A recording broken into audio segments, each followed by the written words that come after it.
with some recommending that some of the state corporation bosses who have aided loss of public monies be prosecuted. According to the members of parliament, the House cannot just sit watching as the public resources is diverted for selfish interests. And some members of parliament also urged the committees, these critical committees being the audit committees, to not only just provide reports, but equally provide or recommend stern warnings that should be taken against the culprits. Let's now move to other matters before the National Assembly this afternoon, where the House will be considering the 7th report on examination of financial statements on against elected state corporations.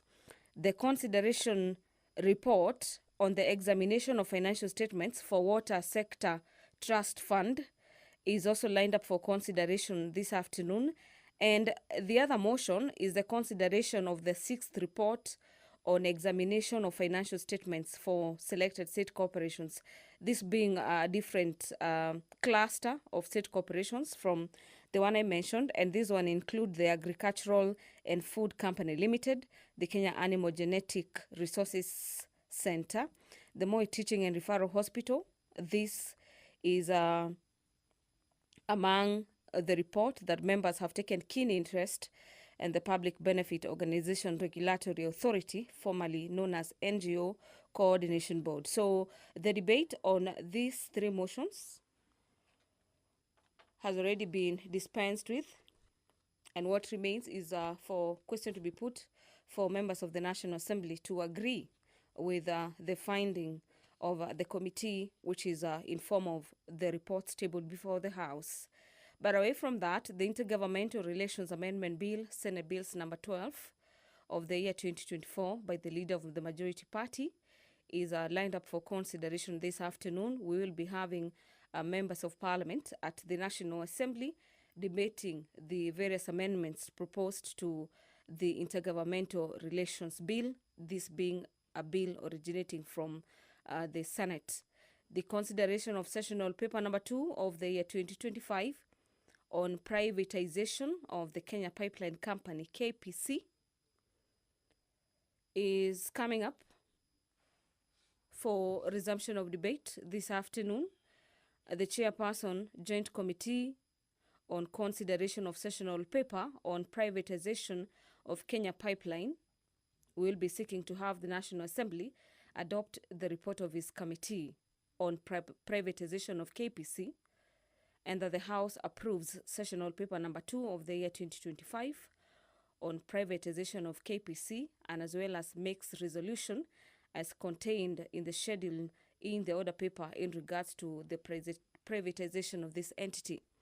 The Speaker of the National Assembly, Honorable Dr. Moses Wetangula, is in the chambers this afternoon. He is the Speaker who will be presiding over the business of the National Assembly beginning now. So kindly allow me to hand you for this live broadcast. Enjoy your viewing. Waheshimiwa, tuombe. Ewe Mwenyezi Mungu ambaye kwa hekima na wema wako umetoa nyadhifa za viongozi na mabunge kwa ustawi wa jamii na utawala wa haki wa wanadamu, tukusihi utazame kwa neema nyingi sisi watumishi wako ambao umeridhika kutuita tutekeleze shughuli muhimu za jamhuri yetu. Tukuomba uteremshie baraka zako sisi tuliokutanika hapa, na utujalie tuyatende na kufikiria mambo yote yatakayofikisha mbele yetu kwa njia ya haki na uaminifu, ili utukufu na sifa zako siendelezwe, na ili kustawisha amani, ufanisi na heri ya nchi yetu, na wale ambao hajasawa msikabidhi mikononi mwetu. Amen.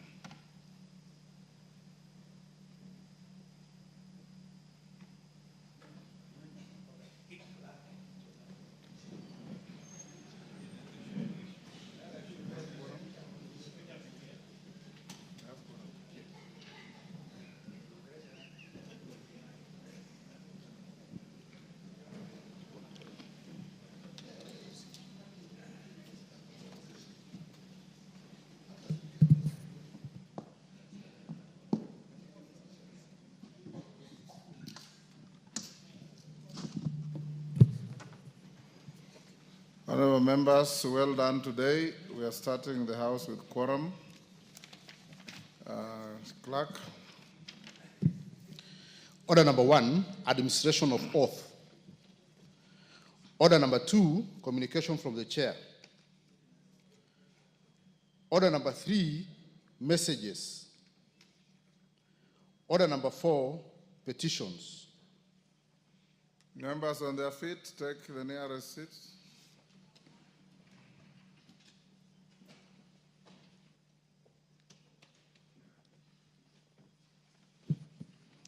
Honorable members, I have a petition regarding recategorization of Tsavo East and Tsavo West national parks. Honorable members, Article 119 of the Constitution accords any person the right to petition Parliament to consider any matter within its authority. Further, Standing Order 2252B requires the Speaker to report to the House any petition other than those presented by a member. In this regard, honorable members, I wish to report to the House that my office has received a petition from the Speaker of the County Assembly of Taita Taveta, Honorable Anzeli Mwadime of P.O. Box 1142-80304 Wundanyi, calling for classification of the Tsavo East and Tsavo West national parks as national reserves. The petitioner states that the 11th schedule to the Wildlife Conservation and Management Act categorizes the Tsavo East National Park and Tsavo West National Park as national parks with total coverage of 11,747 square kilometers and 9,065 square kilometers, respectively. Honorable members, the Speaker of the County Assembly of Taita Taveta avers that the current categorization of the two national parks denies the county government of Taita Taveta the opportunity to protect and maintain the biological diversity and its associated resources. The petitioner claims that the current classification of the two national parks is discriminatory to the people of Taita Taveta and contrary to the county, is eager to harness the resources within the Tsavo region, excluding wildlife, whose management and protection it is willing to leave under the exclusive mandate of the Kenya Wildlife Service.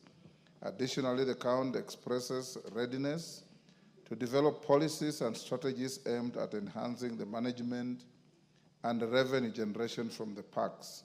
The Speaker of the County Assembly further avers that the current categorization of the national parks has not allowed the county government of Taita Taveta to benefit from the revenue share collected by the Kenya Wildlife Services, KWS. Honorable members, in light of the foregoing, the petitioner seeks the intervention of the National Assembly to amend the Wildlife Conservation and Management Act by recategorizing national parks and national reserves in the 11th schedule of the Act so as to enhance conservation efforts.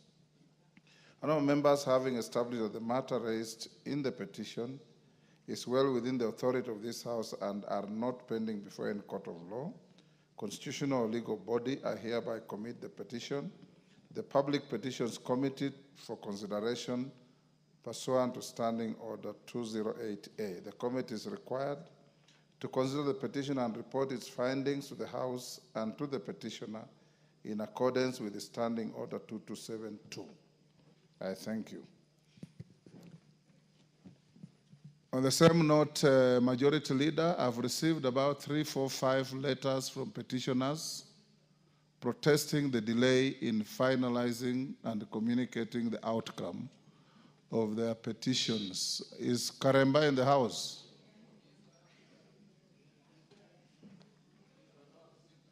Karemba, as the chairman of the Petitions Committee, Public Petitions Committee, I call you out and direct the Majority Leader to sit with you and furnish my office how many petitions are pending before your committee and how long they have been so pending and how soon you'll be able to clear them.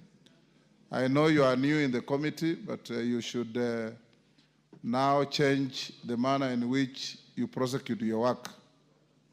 Thank you. Mashako? I wanted to indulge you, Mr. Speaker, sir, whether I can make a comment. Yes, you can. Thank you, Honorable Speaker. I want to say thank you to you for acceding to the request by the Taita Taveta Speaker, Acting Speaker, Honorable Anselm Chao, to table that petition to this House. I just want to make a short Savo West, managed by the County of Taita Taveta. This will address very heavy historical injustices that have happened. We know, Honorable Speaker, that other national game reserves, counties like Narok and Masai Mara, they're able to collect up to in excess of 3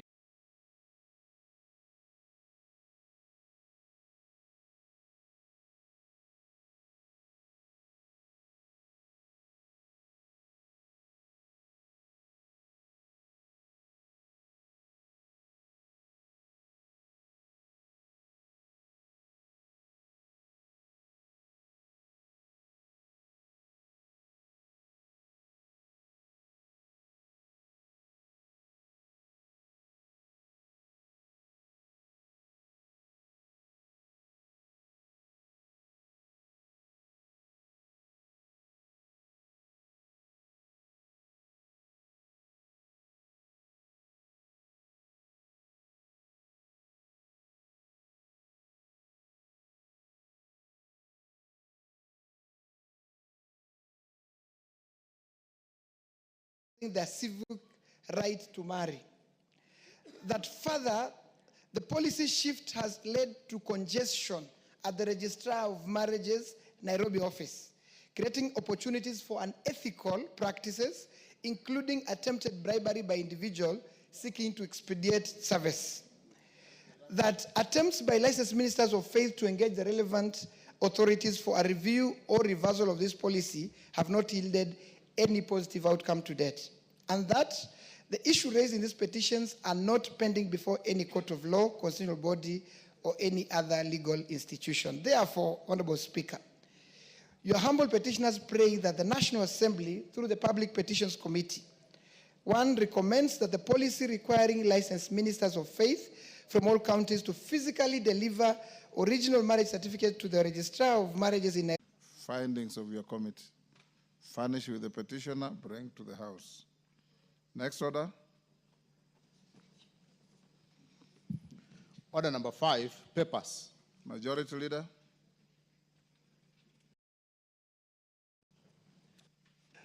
Thank you, Honorable Speaker. Honorable Speaker, I beg to lay the following papers on the table of the House today, Wednesday, October 1st, 2025. Actually, this is the first day of the month of October, Honorable Speaker. So celebrate. The year is ending. Afternoon sitting.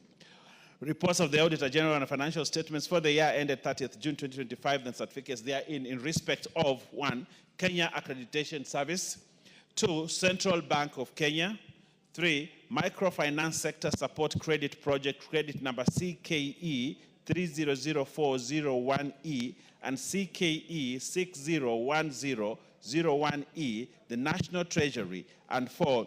Coordinate implementation of the Population Policy and ICPD 25 Commitments Project, National Council for Population and Development. I thank you, Honorable Speaker, and I beg to lay.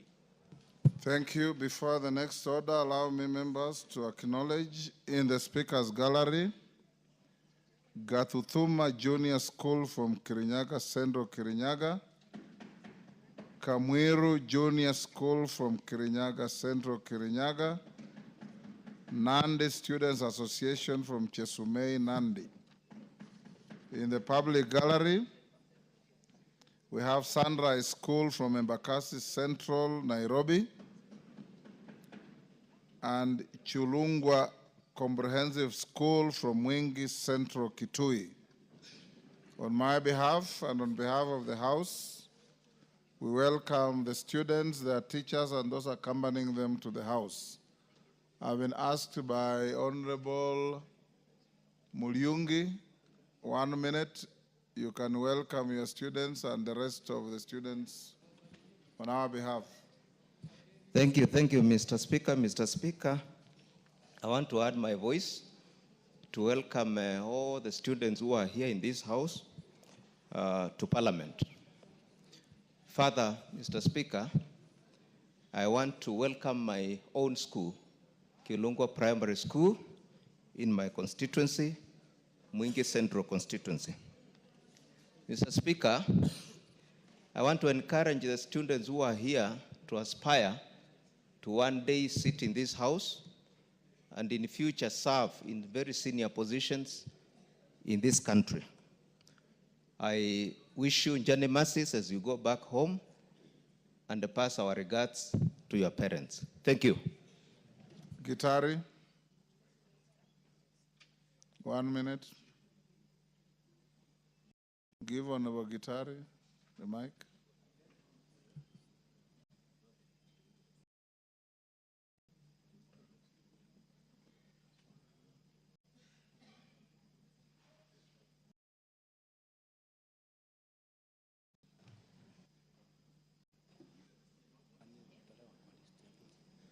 Thank you, Mr. Speaker, for giving me this chance, and I want to join the rest of you who are welcoming this student. I want to welcome specifically the students from Kamwiro Primary School, where I studied, Mr. Speaker, and the Gadodoma Junior School, which is a few meters from Kamwiro JSS. And I want to tell them, as I always tell students, they must consider themselves very lucky because, Mr. Speaker, the first time I came to Parliament is when I was elected. But they are coming to Parliament when they are in JSS. Karibuni sana, and I thank you. I submit, Mr. Speaker. Honorable members, we have a supplementary order paper on your gadgets and in the table office. And I'll direct the reorganization of business as follows. Order number 7, questions and statements will come after disposal of orders number 8, number 9, number 10, and number 13. So note accordingly. Call out the next order. Order number 6, notices of motion. Naisula.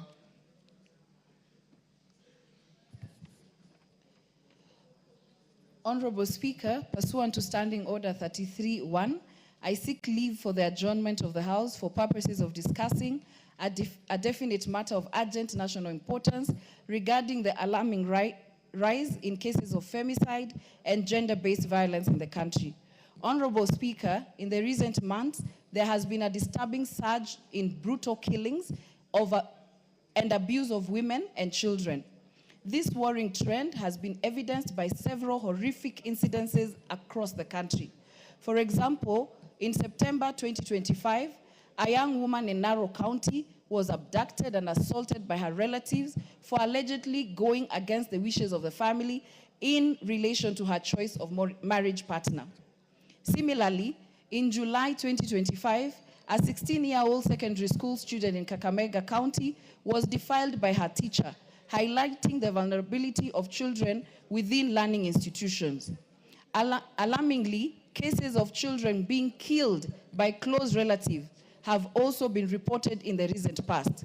For instance, an 11-year-old child from Bomet County was killed by his father following a domestic disagreement, while in Tana River, 4 children were allegedly buried alive by their father as a form of punishment. Honorable Speaker, despite widespread advocacy against these heinous acts, the justice system, including the judiciary, the National Police Service, and the Office of the Director of Public Prosecution, has failed in protecting victims and ensuring accountability. Specifically, there have been reports on mishandling of evidence on victims of gender-based violence, which has contributed to a culture of impunity where perpetrators act without fear of repercussions. There is therefore need for concerted efforts by all stakeholders, including the relevant government agencies, non-governmental organizations, and the civil society in supporting victims and raise awareness. Additionally, there is need to safeguard the right to education for children endangered by child marriages, which is a violation of human rights. Regrettably, the Directorate of Children's Services is yet to establish offices in all constituencies, resulting in delays in monitoring incidences and safeguarding children from all forms of exploitation. Honorable Speaker, it is against this background that I seek leave for the adjournment of the House to discuss this matter of great national concern with a view of exploring possible lasting solutions. I thank you, Honorable Speaker. Do you have supporters?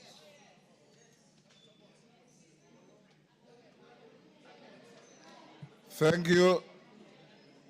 You may take your seats. The support is overwhelming. And Naisul, I'll allocate you to move your motion at 6 or after order number 14, whichever comes earlier. If order number 14 is disposed of at 5, you'll be on standby to move your motion. But at 6, the House will curtail business to give you an opportunity, and the motion will be debated for 1 hour. Next. Order number 8, motion. Consideration of the 5th report on examination of financial statements of selected state corporations. Question to be put. Members on their feet, take your seats.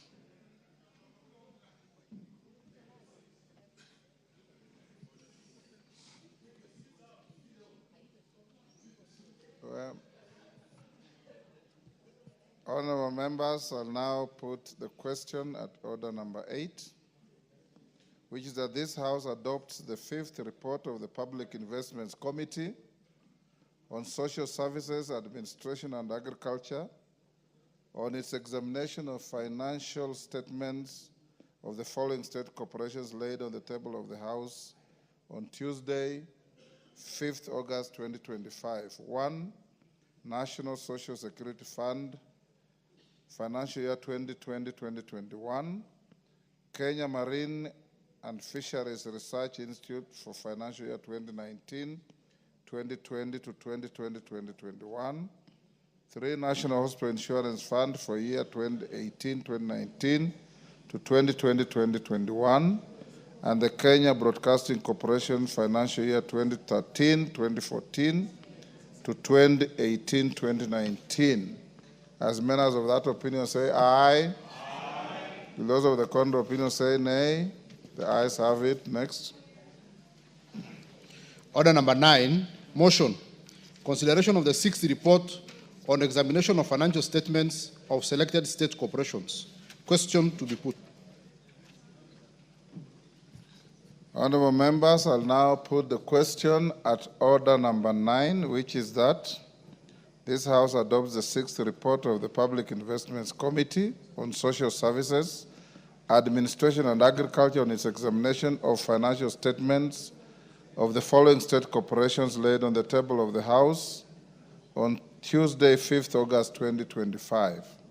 1, Agrochemical and Food Company Limited for financial year 2015-2016 to 2016-2017. 2, Kenya Animal Genetic Resources Center for financial year 2011-2012 to 2017-2018. 3, Moi Teaching and Referral Hospital for financial year 2015-2016 to 2016-2017. And 4, Public Benefit Organization Regulatory Authority, formerly NGO Coordination Board, for financial year 1992-93 to 2006-2007. As members of that opinion say aye. Aye. Will those of the contrary opinion say nay?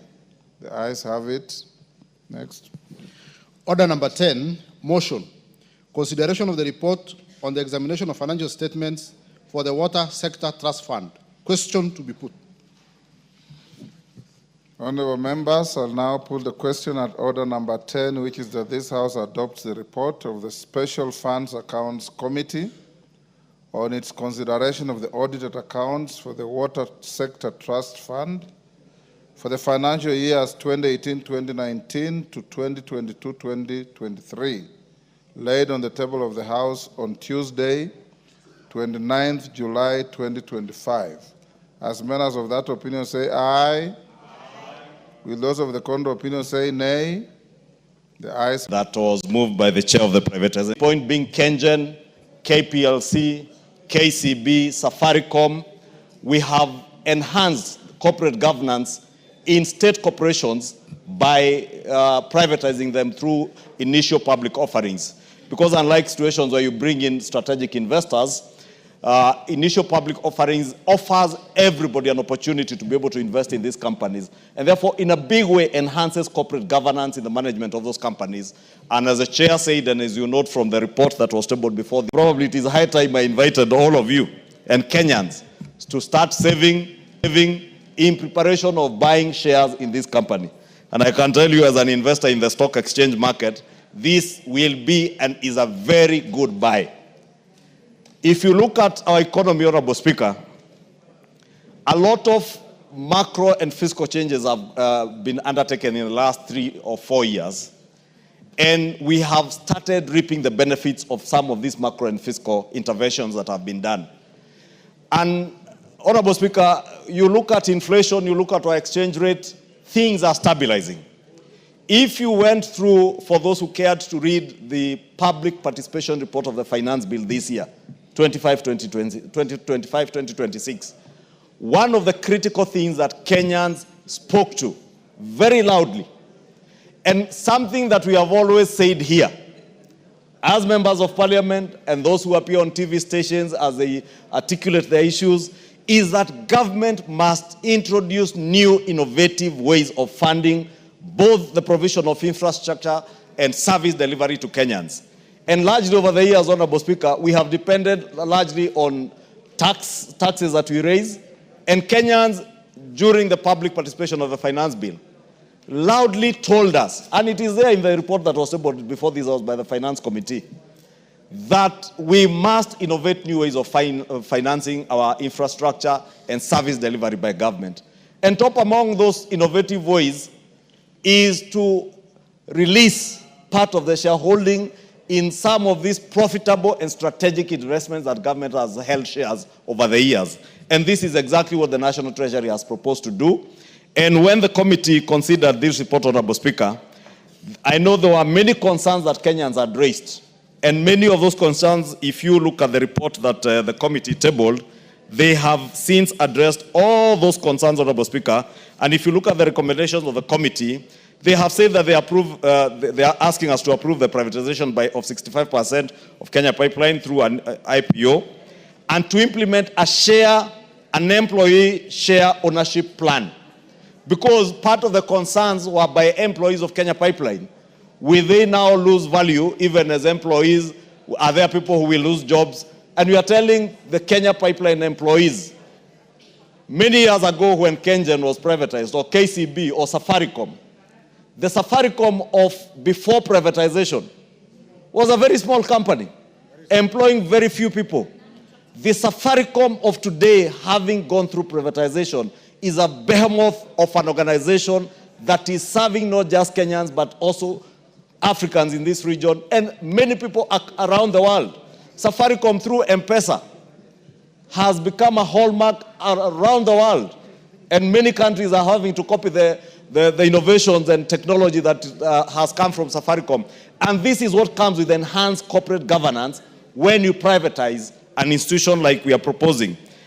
And therefore, the share ownership plan that the committee, which I support, Honorable Speaker, will ensure that employees of Kenya Pipeline not only maintain their jobs, but Kenya Pipeline, through enhanced corporate governance, will be able to grow into a company that even employs more Kenyans. And Kenyans all over are looking for jobs, Honorable Speaker. And therefore, the right thing we can do for this country is to allow the National Treasury to privatize this company, enhance corporate governance, create more wealth out of this company, and be able to employ more Kenyans. They have also said that we must ensure very transparent valuation of the company, and I fully concur and agree. And indeed, without preempting debate, Honorable Speaker, under order number 12 or 13, Honorable Speaker, there is a privatization bill that is also lined up for debate by this House. And if you go through that privatization bill, the issue of valuation of companies that are listed for privatization, either by whichever mode, whether it is IPO, whether it is bringing in strategic investors, the question of valuation is a key consideration, and therefore even this will be no exception, and it will be done that way. Honorable Speaker, there is a very strong and a very deep intrinsic link between the growth of an economy and the growth of the equity markets or the capital markets. And our capital markets today, Honorable Speaker, are doing exceptionally well. The Nairobi Stock Exchange is doing exceptionally well, and therefore the economy as it grows must grow in tandem with the way the capital markets capital markets are performing. And therefore, Honorable Speaker, because I see my time is over, I just want to implore the members, let us support this proposal because it is good for this country. It is us who will benefit more than anybody else from this IPO because it seeks to raise about 100 billion shillings that I see the committee is proposing that the proceeds primarily should go to settle domestic arrears. These domestic arrears relate to contracts that have been awarded in our constituencies for roads, relate to contracts that we are awarding under our NGCDF and GAF contracts, and therefore this money will come to benefit not just our economy, but also our constituents, Honorable Speaker, even as we grow our economy as the capital markets grow, Honorable Speaker. And there is no better time. There is no better time to invest in the capital markets than now. Listen to me. There is no better time to invest in the capital markets than now. If you have a shilling that you can save, save and wait when this IPO goes and buy these shares. And you will live to remember my advice today, Honorable Speaker, because I have a colleague here who I advised to buy some shares of a bank a few months ago, and they told me you are wasting your money. And now, as I smile all the way to the bank, they are always on my door asking me for, for something. Therefore, please, nobody should come asking anybody for anything. If you have money to save, save and invest in this IPO. This IPO will be the best welfare you can bequeath to your children and the people of Kenya. With that, Honorable Speaker, I beg to support and ask all of you to indeed support this session of paper to allow us to be able to progress and move on and even be able to raise money for the budget process. The budget that we passed here that factored in these 100 billion shillings, and I project this money will be more than 100 billion. In my own estimation, I can foresee a figure of 150 to 200 billion. What better reward can we give to the Kenyan people than raise 150 to 200 billion for them over Christmas? Thank you, Honorable Speaker. I beg to support. Thank you, Majority Leader, for those very clear contributions. Honorable members, allow me to welcome a group of students who are on a visit of the House of Parliament. They are seated at the Speaker's Gallery. This is Metkei Girls High School from Keio, South Elgeyo Marakwet County. This is a group of 6 top performing students from that school and from that county. They are indeed welcome to the House of Parliament to observe the proceedings during their learning tour. The Honorable Benjamin Lagat,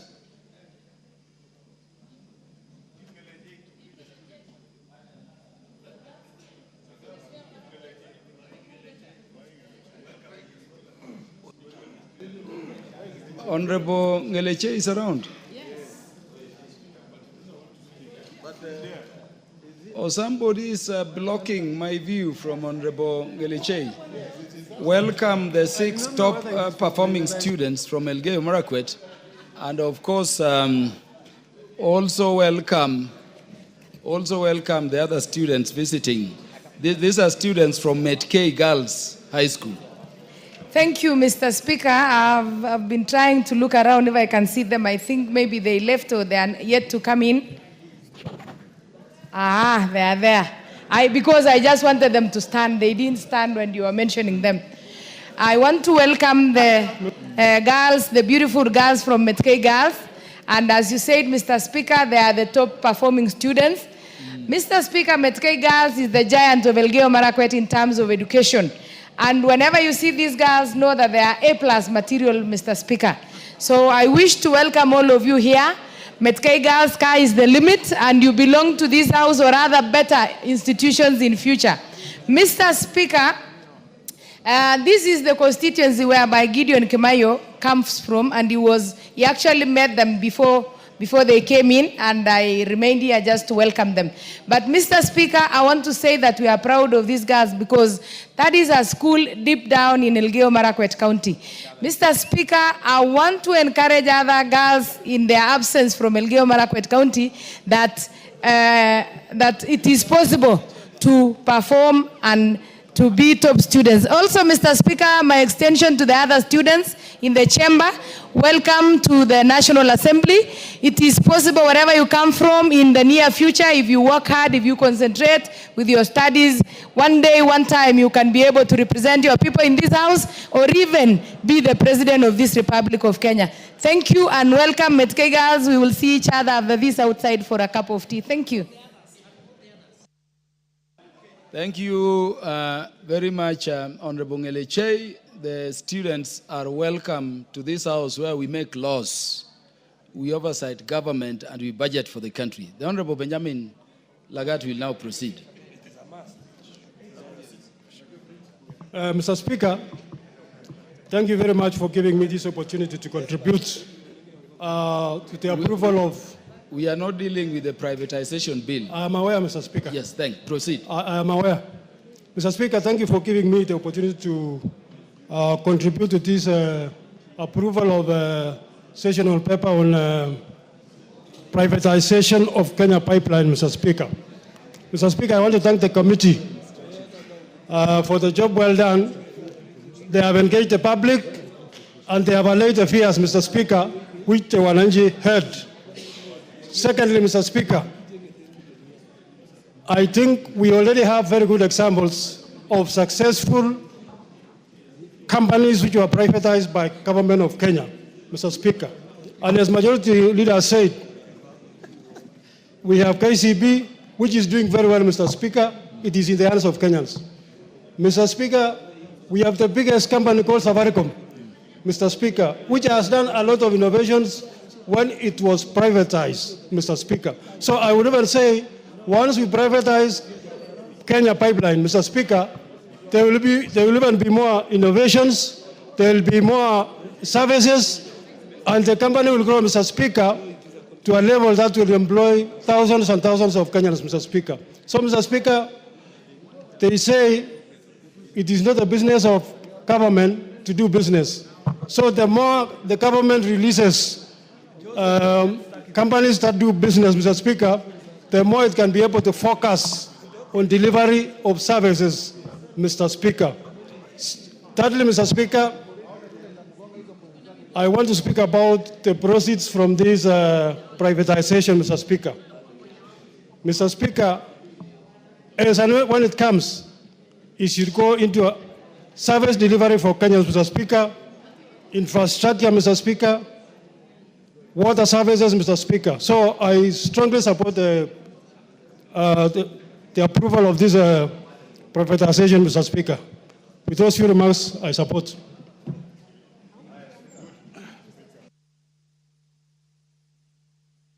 The Honorable CPA Julius Ruto. Thank you so much, Mr. Speaker. I want to rise to support this particular motion on discussion of privatization of Kenya Pipeline. And speaking from the point of my professional understanding and undertaking, Mr. Speaker, governments of the day, like any other persons who can own assets in his own capacity, has got a right at any given time to exercise his own assets and property. Most of these government assets that we have in Kenya were placed there or were established using taxpayers' money. Of course, it has been serving the purpose and the intended purpose it was meant for. Some of them was to provide services or to compete the private sector in the sense that the citizens would be able to derive services and supply of goods in a reasonable, favorable price. Some of them were established for regulatory purpose, and some of them were established for the purpose of ensuring that the critical services that cannot be provided elsewhere could still be provided for. What is being discussed here is very fundamental. Because, Mr. Speaker, as we talk now as a country, Kenya as a sovereign, we have a responsibility to manage our fiscal space. It is from that fiscal responsibility or framework, Mr. Speaker, that the country is planned, the country is developed. The country expenditure is able to be measured, to be forecasted, and to be predicted. Where we are now, looking at the level of debt liability, debt services that we have to service. If you look at our budget structure, Mr. Speaker, one of the components that is critical there is the consolidated fund service, where at the moment we are doing more than $1 trillion. It's almost 1.2 trillion. These are the money that are given first charge whenever the budget is being expended. Whether we collect nothing or whatever we collect, when you sit down as a CS or cabinet secretary to plan the expenditure, the law mandates or commands that the first charge will be to dispense the liability on the debt. What we are talking about now, Mr. Speaker, what we are discussing now in this particular scenario is a way that we want to relieve our fiscal framework that is choked, that has been stressed, that has been oppressed, allow me to use that word, because of the obligations that are maturing day in, day out. These are most of the debts that were taken way back. Development of it had already been dispensed upon. Whether they are still alive or they have died, they have already been dispensed upon. But since it is important and it's an obligation, it is imminent for any government to deduce and to look for resources to discharge that liability. So this government has that responsibility. When now it comes to a point of looking for resources, we've borrowed enough. We even struggle to borrow. Sometimes we struggle even to meet some unnecessary conditions to get the space to borrow, because we cannot raise our taxes looking at the way our economy is. And whenever we want to raise, looking from the VAT, looking from the income tax, it's only on timely basis or periodical basis that we're able to cover part of our budget. So what is available now is either you borrow, and if you don't borrow, what do you have? Dispose what you have to relieve yourself, have something to spend. Like any farmer who rears cattle, I'm sure there are nomads here, there are cattle keepers here, like Makelap and the rest. So when it gets to a point you want to pay your school fees, who denies you to sell your cow to pay the school fees for your child? It is value for your child to go to school, and it is your responsibility. And the resources you have is your cows. So this government has got an agenda to do. It wants to pay off some debts. It wants to develop the country, and the asset it has within its disposal, he has a right to exercise them to generate the revenue. Number two, Mr. Speaker, there is something we cannot ignore. The aspect of transparency and inclusivity. Remember, this constitution has provided a mechanism for Kenyans to participate. And in this case, we want to allow Kenyans to own these primary and these prime companies. Look at the companies which went privatization, like Kenya Commercial Bank. Before that one, it was struggling. Today, as we talk, it is one of the multinational companies. You go to Tanzania, you go to Uganda, you get KCB, you go to South Sudan, you get Kenya Commercial Bank. Why? Because it was allowed to be managed and run in a private, in an entrepreneurial concept, other than in a public concept, which sometimes need not to be profit-making, but at times it is service, and it's defeated by the politics of the day. When it is privatized, the profitability aspect drives the agenda of the company, and it expands. Since my time is short, I want to support this agenda and say it is time for us, and I'm ready to buy shares. I'm really ready, like yesterday, to dispose what I have to acquire these shares. I'm very sure Kenya Pipeline will rise, and that share price will increase, and that is the wealth for me and for young people like us that we are coming up. Thank you so much, and I support. The Majority Whip, the Honorable Silvanus Osoro. Thank you very much, Honorable Speaker. Honorable Speaker, I also want to vehemently support this session of paper and congratulate the committee for a job well done. Honorable Speaker, much has been said about investment and matters to do with the stock exchange, Honorable Speaker. And I must, even as I speak and contribute, Honorable Speaker, I must really say that I'm a living testimony of what such line of investment can do. Honorable Speaker, I was going through the statement sent by my stockbroker just yesterday, Honorable Speaker. And I must say that I was so impressed. That's something that I tried to guesswork, Honorable Speaker, just about 4 or 5 months ago, in the line of the KCB, in the line of Kenya Re, Honorable Speaker, and even in the line of Kenya Power, Honorable Speaker. The statement that I saw really mesmerized me, and really, and it's about time, Honorable Speaker, that we think through this line I do not know why the member for Laikipia, Honorable Speaker, is so excited. I think she will be escorting me all the way to the bank. But all said and done, Honorable Speaker, there's different channels that government must raise funds.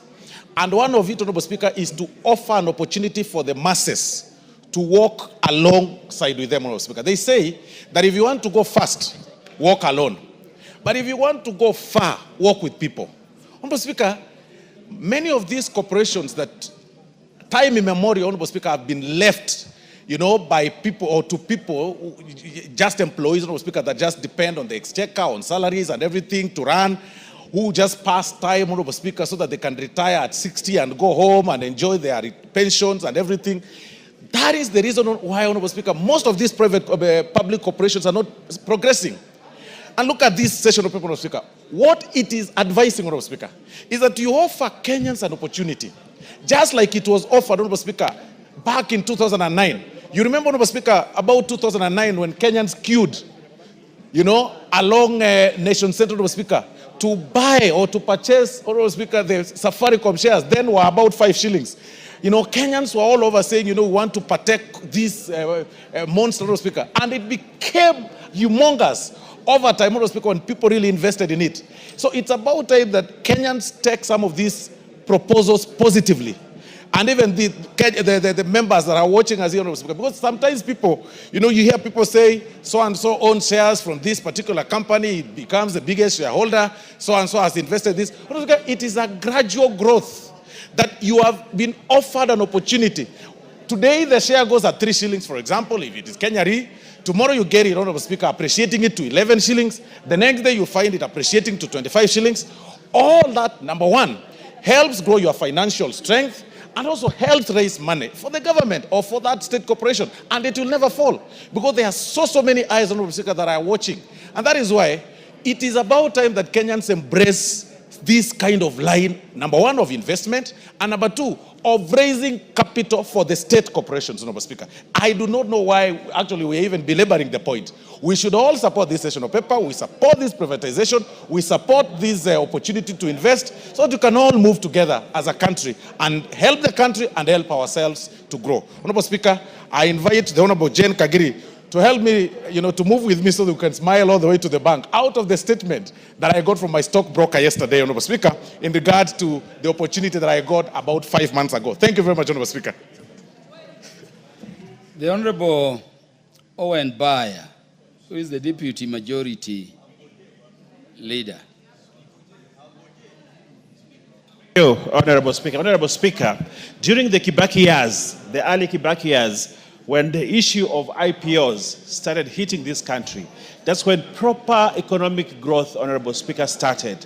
The IPO for KCB, the IPO for Safaricom, the IPO for KenGen, and many IPOs, Honorable Speaker, came in. And Honorable Speaker, I want to tell this House that this country raised a lot of money. There were very many IPOs that were actually oversubscribed. And people wondered where this money came from. But Honorable Speaker, it is this money that watered the economic growth that started during that time of Kibaki, Honorable Speaker. Having an IPO like this, the initial public offer of Kenya Pipeline, Honorable Speaker, is a good thing for this country.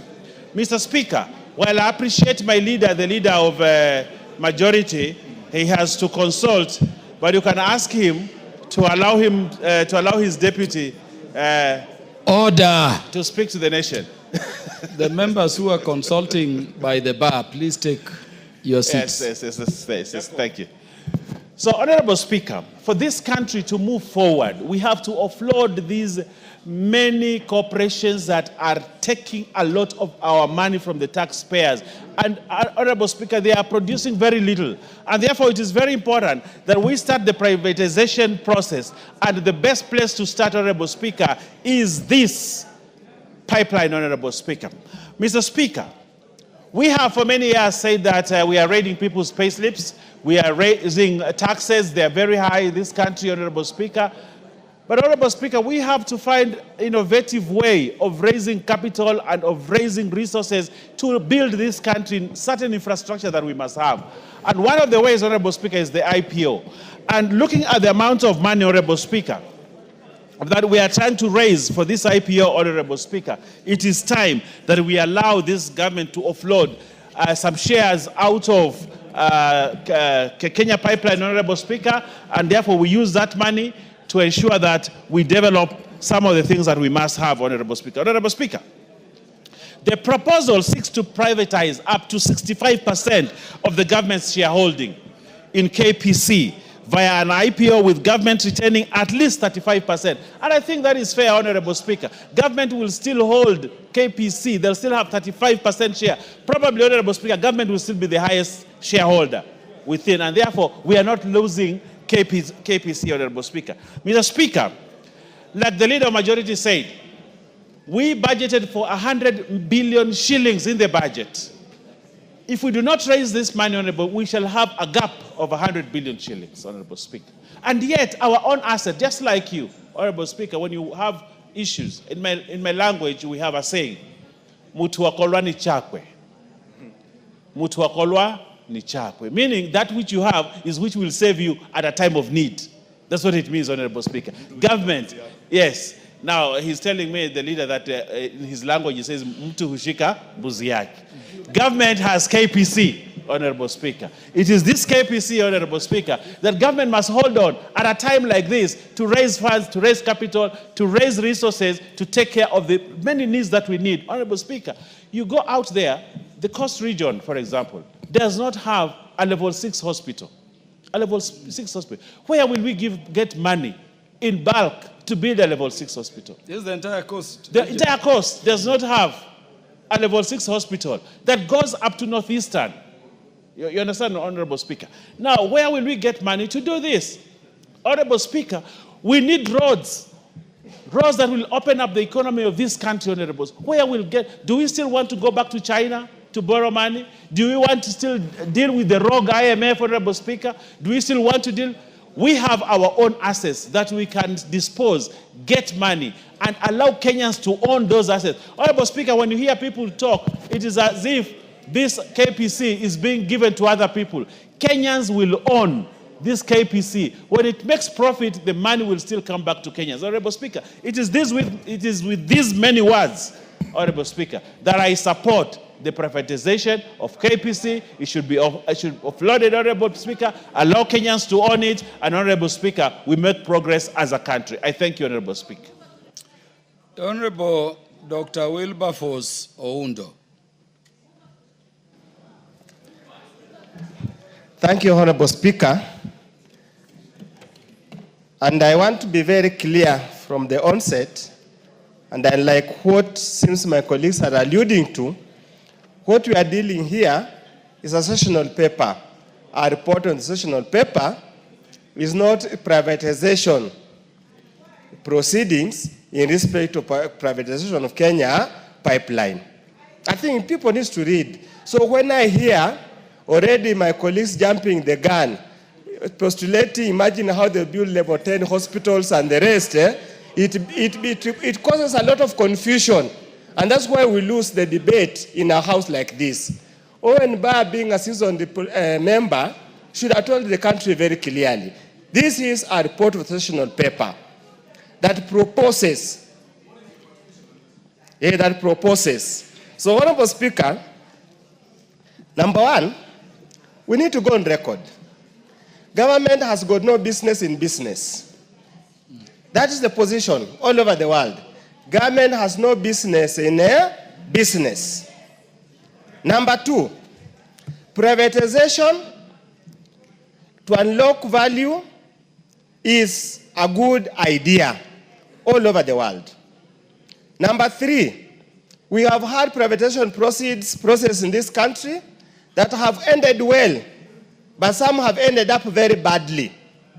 And one of them is the Webuye paper, where the company was sold for song by some powerful people, went and ripped off its assets and walked away.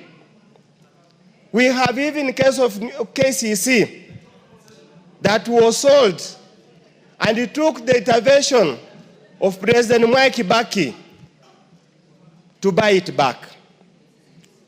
Honorable Speaker, another classical case of failure is being authored here today. Another classical case of plunder and theft is being authored here today. Honorable Speaker, in policy number 7, we are told there are some amorphous people who claim money out of Kenya pipeline. We have not been told who are they, how it occurred, and what remedy was taken to punish those who oversaw the plan of these resources. You are told they're spending lawsuits amounting to 5.7 billion. Your guess is good as mine. Who are the claimants? Who are the lawyers? And who are the brokers in this matter? And who are the judges going to be bribed so that they can pass judgment early enough so that when the billions come, that first charge, they are paid. Honorable Speaker, secondly, we are being told the Zakem case. All of us who have been here know the Zakem case. They know who authored the Zakem scandal. They are working scot-free in this country. None of them has ever been brought to book. We are selling, stripping public assets to pay crooks who are already in bed by people who are in government at the moment. Honorable Speaker, we are told the number D, potential of loss of public funds amounting to 192 billion. Yet whoever perpetuated this, we have not been told where they are. Honorable Speaker, to sell an asset, to pay pending bills, which have not even been verified, which have been accumulated deliberately, is foolhardy. For how long will you keep on selling assets to pay pending bills and loans we accumulate every day to do non-productive activities? Honorable Speaker, and then the fear, the monopoly and the oligopoly that will come into this. Honorable Speaker, the principle might be good, but the foundation, the principles, the grounds for this privatization is all crooked process, Honorable Speaker. All crooked, all skewed to benefit a few people and leave the Kenyan people poorer than they were. And unfortunately, I stand to oppose. The rest can do whatever they want. I just want to go on record that it has been known there has been a sober voice who stood for the people of Kenya. Thank you. As the Honorable Dr. James Nyikal. No, there is also ethnic and regional balance in Parliament. Let Honorable Nyikal speak. Thank you. Thank you, Mr. Speaker. I support this with extreme caution. The principle of selling assets and making them private so that they are run in a private way and not by government is good. However, in our circumstances, if you look at a summary of the sessional paper that is put, that actually attached to the order, to the supplementary order paper, the whole thing is actually going to rely on what the Commission of Privatization does. There are a lot of questions that have been put what it should do. If you take number 7 that Honorable Oundo has been talking about, if the Privatization Commission does not actually clearly say what is said in part 7, the pending bills, some of them are actually lawsuits. So we may actually be getting money to pay lawyers and we do not know what these lawyers were defending. Some of them are in what is involved in this Zakem. We are not quite clear what really happened in those Zakem lawsuits. And if you look at what this summary says in 3, is that actually this is a strategic company. So if it works, it's fine. Should it not work, then it actually will be a disaster to the country. What does pipeline do? It is actually the transportation and the storage of oil. Oil is what the country actually runs on. In our transport system, if oil is not handled well, you are done. Whether you are transporting people, whether you are transporting goods. The next is industry. If we don't manage this issue well, and the transportation, the storage oil goes wrong, all our industries will literally collapse. So another one is actually power. We still generate a lot of power using oil. So we are actually talking of the privatization of literally what we live on. And the whole thing is actually in the hands of the Privatization Commission. That is what this parliament is doing today, handing it, what I will call the welfare of the country, into the Privatization Commission. I don't see what we have put in place to actually protect us. So we'll believe that the commission that we have put in place will actually look after us. If it doesn't, you are in trouble. We have had problems before. Look at the Kenya Railways. Actually, maybe some of this is advice from maybe the World Bank and so on. We were advised to liquidate the properties of the Kenya Railways so that we could actually resuscitate it. It has taken years and years. It is now that we are trying. Some of us may not even realize that at one point, the Kenya Railways owned more property in this country than even the government itself. So I support this, but there's caution that we have to really look at it very carefully, what the commission does. But it needs to also need to know that it will make Kenya Pipeline run properly. What happened in, say, I'll take the example of the depot in Kisumu. The loading is so skewed that exporters actually can take so much time that the local retailers don't even have time to get the fuel that we need. So I agree, I support this, but this caution we must take into consideration, and the Privatization Commission must know what it is taking this country into. Thank you, Mr. Speaker. Honorable Mwengi Mutuse.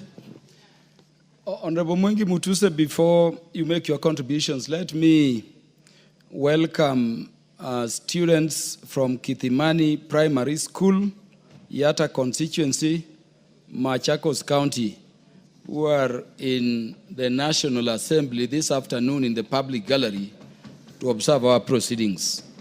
You're welcome to the House. What is the point of order? Honorable Speaker, I wish to raise under Standing Order number 95, considering the immense contributions on this debate, and also the next agenda also talks about privatization. I wish to request that the mover is called to reply. Yes. I will order, honorable members. I'm the one presiding over the House. I'm the one presiding over the House. Honorable Mwengi Mutuse will make his contribution, and at the end of his contribution, I'll put a question for a House decision on what has been raised by Honorable Marianne Keitany, because that is what our standing order say. Yes, Honorable Mwengi Mutuse, proceed. Thank you, Mr. Speaker. And if we may be heard in silence. Mr. Speaker, before I make my few points, allow me to disabuse some of the notions that have been put across by some of the colleagues that I respect a lot who have spoken before me. The very respected member, Dr. Aundo, seems to sensationalize this issue just because there has been cases in the past that have failed. And those sensationalism seems to stem from generalizations that are not particularly supported by the facts of the proposed privatization. Dr. Nikao also a very respected colleague, with the caution to urge that you cannot also drive anticipating an accident. Mr. Speaker, as I say so, privatization is not a new phenomenon. It is not an invention of the broad-based government. It is not an invention of William Ruto. It began in 1992. And we have statutes, the Privatization Act, that speak to this, that have been legislated upon by this parliament. And like has been said before us, there are many cases of successful privatizations. And for that reason, and looking at the mood in the House, Mr. Speaker, I am in support of the point of order by Mary Ann Keitan, that because of many of the contributions appear to be similar in support, that, yes, I am with us. Yes, I am with us. So that if it pleases you, Mr. Speaker, that the mover may be called upon to reply and that we are given a chance to contribute in standing order number 14. I thank you, Mr. Speaker. Order, honorable members. This decision is yours to make, not the Speaker's. Honorable Marianne Keitan, standing under standing order number 95, has requested that a question be put, that the mover be called upon to reply, and I so do. Will as many as are of that opinion say aye? Aye. Will as many as are of the contrary opinion say nay? Nay. The ayes have it. Yes, so mover. For those who wanted to talk to this matter, the next motion will be about the privatization bill, and we can elaborate more on those ideals. Yeah, mover, proceed. Thank you, Honorable Speaker. Honorable Speaker, I rise to reply, and first allow me to extend my sincere appreciation to the House. Under your able leadership, I also wish to thank my co-chair, the chairperson of the Departmental Committee on Energy, and indeed all the members of the two committees for the dedication and support they have demonstrated throughout the consideration of this report. Honorable Speaker, it's our expectation that the National Treasury will undertake the listing with the highest degree of transparency and integrity. We further urge that deliberate measures be put in place to ensure that ordinary Kenyans have the opportunity to participate in this IPO. These include effective marketing, accessible public communication, and affordable financing mechanism that empowers citizens to acquire shares. In this way, we will promote equitable ownership and ensure that the benefits of privatization are broadly shared across the nation. With those many remarks, Honorable Speaker, I beg to reply.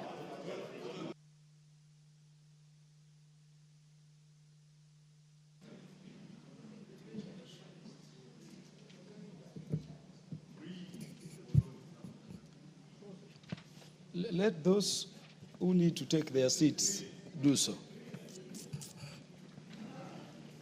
Honorable Soro, you will take your seat. You'll take your seat.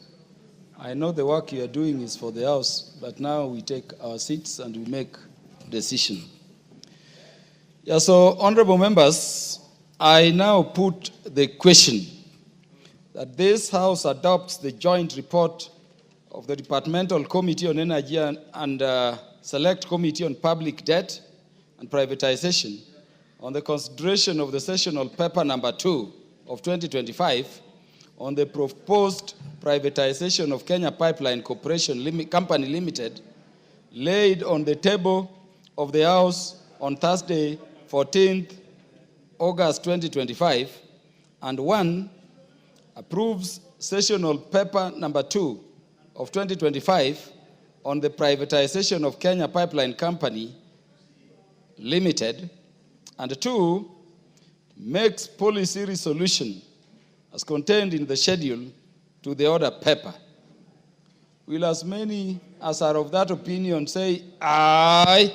Aye. Will as many as are of the contrary opinion say nay? Nay. The ayes have it.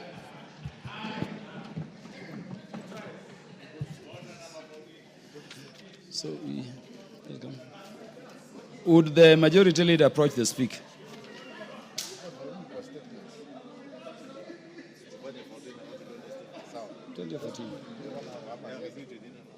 Yeah, call order number 14. Next order. Order number 14, the privatization bill, National Assembly Bill number 36 of 2025, second reading. Mover. The leader of the majority party.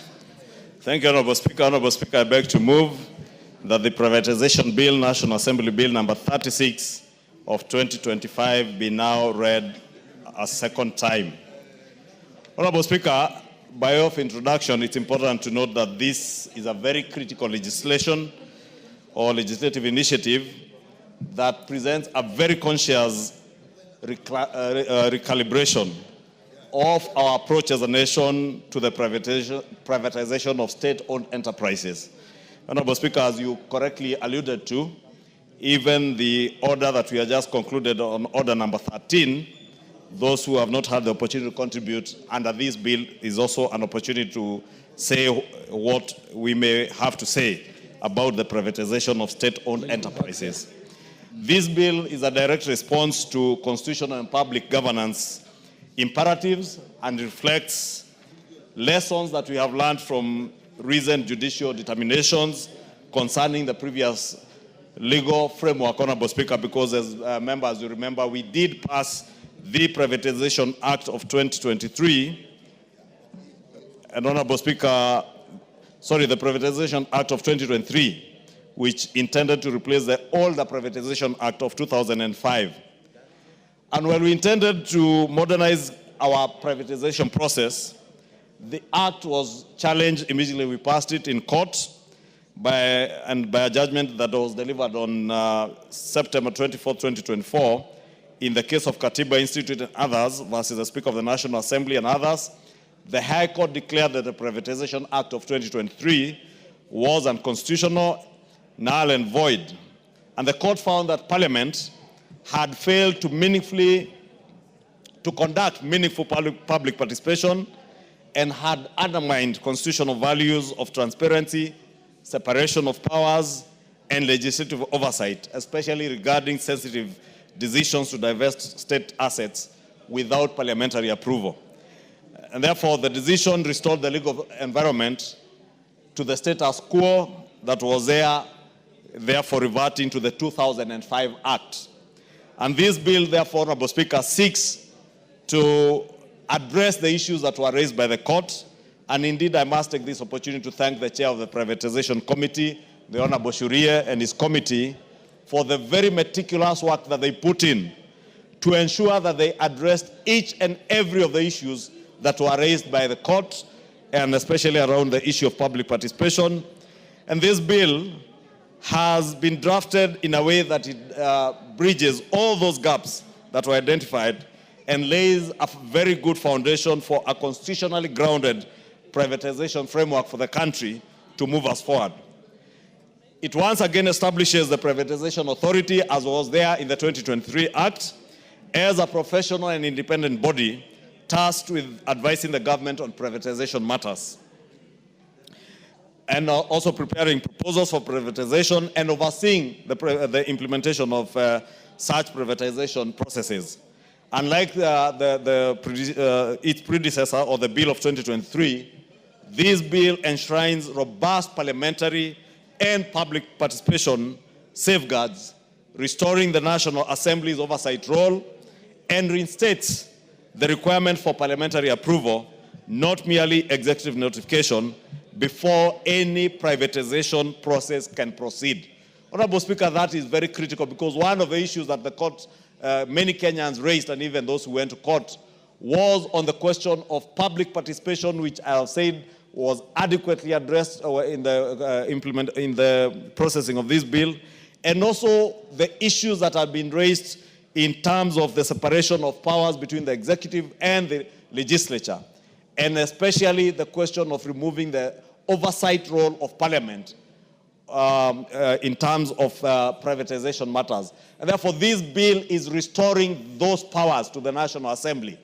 that any privatization process in this country will not be a mere notification to the National Assembly of the privatization program by the executive, but they must seek approval from Parliament, and therefore it is only Parliament that can approve privatization processes, because as was said even in the previous proposal, Honorable Speaker, under order number 13, this is a matter that touches on divestiture from public investments and public assets, and therefore the people's representatives have a role to execute. Honorable Speaker, that is what now this bill is doing. Honorable Speaker, the current legal framework for privatization, as I said, is anchored around the Act of 2005, which became operational in 2008. And many of you remember 2008 was before the promulgation of the new constitution. And therefore, the Act as it is today does not address critical constitutional principles under the new constitution. And we have therefore worked, and I must thank the committee again because they ensured that this bill is in tandem with the 2010 constitution, unlike the 2005 Act, which is not in tandem with the new constitution. Honorable Speaker, another key strength of the bill is the emphasis on transparency and inclusivity. As I mentioned, Honorable Speaker, there were issues raised on inclusivity of the public in matters privatization, in the matter that was in court. And the bill is now mandating consultations with affected stakeholders during the preparation of privatization programs, public gazettement of approved programs. Therefore, you must engage with the relevant stakeholders. If, for instance, you want to privatize a company or any state corporation, you must engage with the stakeholders in that industry beforehand. And also gazette, in the public gazette, the approved privatization programs and publication of key details of completed transactions. It's not enough to just notify people that we intend to privatize this and that state corporation. You must engage with key stakeholders in that particular sector. And also post the privatization, you must come back and report to the Kenyan people the details of the completed transactions. And that's what I was saying, even on the IPO for Kenya Pipeline Company. Once we get into the IPO, the government will be obligated to come back to the people's representatives and through them to the people to report on progress of the completed transaction. And therefore, that creates a very good structure for ensuring that there is not only inclusivity, but there is transparency and accountability in the manner in which we transact matters to do with privatization. And I did hear the Honorable Oudo, the member for Funyula, speak at length. And you know it's good to speak to the gallery, Honorable Speaker, in this house, because we are not in a church, we are in a house of parliament, there is politics, and it's good for the Honorable Oudo to speak to the gallery and excite those that he seeks to excite. But facts speak better than the speaking to the public gallery. Facts as are the laws that we are enacting today, the legislative proposals before us, whether it is that sessional paper that we have just approved, or this privatization bill, the matter of inclusivity, transparency, and accountability have become cardinal in these laws. And how I wish Honorable Oudo was here to contribute to these issues. I can see him walking back, so that he can articulate the issues he was articulating now, because they are very well stipulated in these bills. And I was thanking Honorable Oudo for speaking to the gallery, speaking to the people of Funyula to see that he's indeed a doctor who can speak good English. But the good English is also the good English that has been put in this legislative proposal that ensures that the things, Honorable Oudo, is good you are here, that you are speaking to, issues touching on transparency, inclusivity, engagement with stakeholders, ensuring there is accountability, and beyond the process, coming back to report on the completed transaction. Therefore, Honorable Oudo, if you read this bill and internalize it, internalize, because I have also seen there are also others who came here to just vote and walk out. And you know them. Yeah? Yes, you know them. But ask them what is contained in these legislative proposals. Ask the member for Kajiado North, for instance. Ask him what is in this bill. He has no idea. Ask him what was in the sessional paper. No idea. Yeah. So, Honorable Speaker, I am speaking to these issues because we are now in debate second reading. Please take time and read the bill. Internalize it. See how well this bill has been processed by the committee. We deliberately, in the last parliament, separated from the Finance and National Planning Committee, the Committee on Public Debt and Privatization, so that we have diligent members of this House, diligent members like Honorable Shurie, Honorable Makali Mulu, and the other members like Honorable Makilap, who sit in this committee, Honorable Mboko Milemba, a seasoned member of this House, and this committee of very serious legislators has sat for long hours to ensure that this particular bill will pass not just the test of time, but also the constitutionality, so that it doesn't befall the fate that befell the 2023 Act, Honorable Speaker. And therefore, I just want to conclude by saying that this bill now provides a very clear review and appeals mechanism through the Privatization Appeals Board. And therefore, it's not enough to just come back and report on the completed transaction. If any Kenyan is dissatisfied with the manner in which a particular privatization is being carried out, they can appeal to the appeals board, Privatization Appeals Board, with the possibility also of further recourse to the High Court. And therefore, this further promotes fairness and accountability, the fairness and accountability that the Honorable Udo was speaking to. And I invite Honorable Udo and many of us to now support this privatization bill so that it becomes an act of parliament, so that it can guide us and shepherd us through the process of privatization. Because, Honorable Speaker, as I said, privatization is here with us and we can't run away from it. And I have heard the concerns of many people when we speak about privatization. Oh, we are selling state assets. We are selling our strategic investments.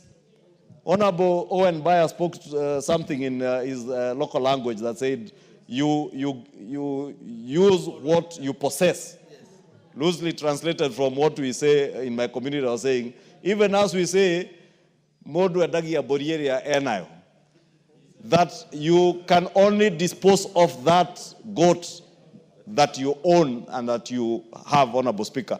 Therefore, when you have resources and we are constrained in raising revenues in this country, Honorable Speaker, because when I hear people oppose the privatization of state-owned assets to raise resources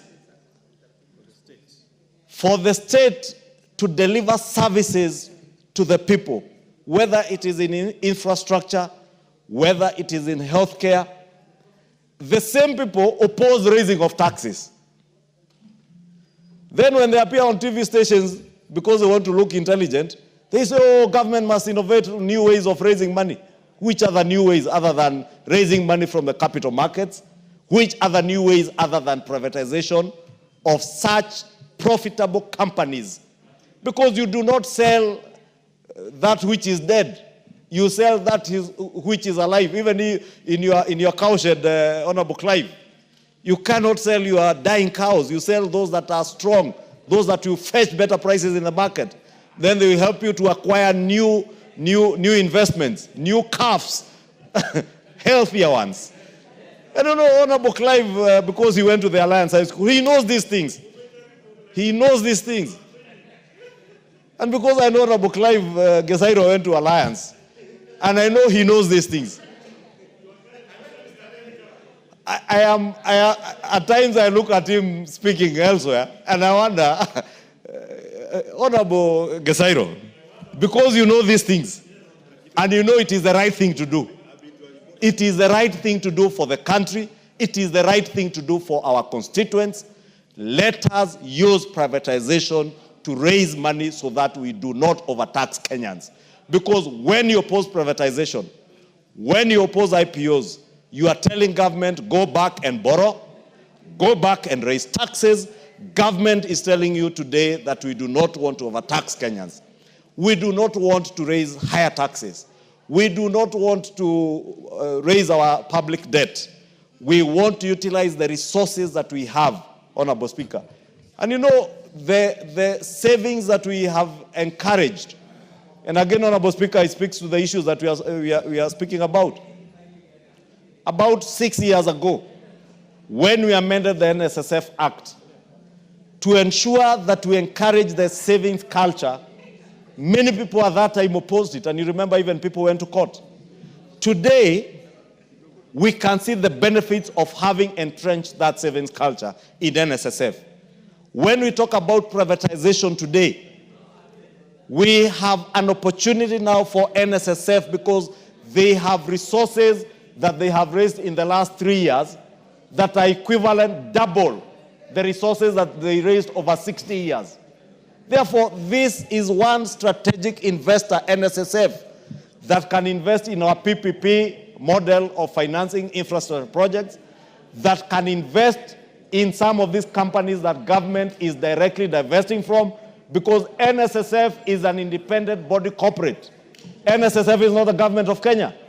Therefore, nothing stops NSSF from investing, for instance, in the IPO on Kenya Pipeline for NSSF to own another 25% of the pipeline. Nothing stops NSSF.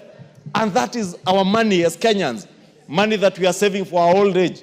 What better investment opportunity other than through this privatization, even for our other state-owned enterprises and other authorities like NSSF to invest in our own economy, Honorable Speaker. Honorable Speaker, let me not belabor, because this bill is largely a repetition of the 2023 Act with the corrections that have now constitutionalized the issues that the court had declared unconstitutional, and therefore beg to move and request the indomitable chair of the Privatization and Public Debt Committee, who has put in a lot of work together in this committee to ensure that this bill becomes a business to be considered before this House, to second this motion in agreement. I beg to move. Yeah, you will proceed. Thank you, Honorable Speaker. Honorable Speaker, I rise to second the motion on the Privatization Bill 2025 as moved by the Leader of Majority, the Honorable Ichung'wah. Honorable Speaker, this bill has undergone extensive and rigorous deliberations by both committees, the Public Debt and Privatization Committee and the Finance and National Planning Committee. Members devoted significant time and expertise to examine its provisions with the objective of ensuring that the proposed legal framework adequately responds to both present and future challenges while unlocking opportunities that a modernized privatization regime can deliver to our country. Honorable Speaker, allow me to highlight the key strengths of this bill. 1, enhanced public participation and inclusivity. This legislation is the product of one of the most comprehensive public participation exercises undertaken in recent years. The committees facilitated the submission of written memoranda and conducted stakeholder consultations across 25 counties, thereby ensuring that voices from diverse sectors and regions informed the proposed framework. We wish to appreciate your office and that of the Clerk of the National Assembly for the facilitation that made this exercise possible. 2, strengthen parliamentary oversight and transparency. The bill significantly enhances the role of the National Assembly in overseeing privatization. It stipulates that the privatization program and each proposed transaction relating to a state-owned enterprise must receive the express approval of this House. This provision entrenches accountability, transparency, and democratic legitimacy in the privatization process while safeguarding the public interest. 3, safeguards for stakeholders and efficient appeals mechanism. The bill institutionalizes avenues for various stakeholders, including employees, investors, and the wider public, to express their concerns and perspectives. In addition, it establishes an expedited and more efficient appeals mechanism, thereby promoting fairness, predictability, and investor confidence. 4, economic efficiency and unlocking idle assets. Honorable Speaker, our nation continues to shoulder the fiscal burden of underperforming state-owned enterprises. The passage of this bill will enable the efficient and effective privatization of entities whose productive and economic capacity is underutilized. In doing so, it will reallocate resources towards more productive uses, stimulate private sector investment, and foster economic competitiveness. 5, transparency, accountability, and market confidence. The bill sets out clear principles for privatization, anchoring the process on transparency, accountability, and public disclosure. This is vital for sustaining public trust and attracting both domestic and international investment capital. 6, introduction of a sunset clause for the privatization program. A particular progressive feature of this bill is the introduction of a 4-year sunset clause for each privatization program. This provision ensures that privatization transactions are implemented within a clear medium-term timeframe, aligned with the prevailing macroeconomic conditions. It provides certainty to the market, supports financial planning by investors, and reduces risk associated with long-term policy uncertainty. Honorable Speaker, in conclusion, I wish to record my sincere appreciation to the Leader of Majority, the co-chair of my co-chair, chairperson of the Departmental Committee on Finance and National Planning, for the spirit of collaboration that characterized our joint engagements. I equally extend gratitude to members of both committees whose diligence and commitment to robust scrutiny of the bill have culminated in the report before us today. With those remarks, Honorable Speaker, I beg to second and urge this Honorable House to support the passage of the Privatization Bill 2025. I thank you, Honorable Speaker.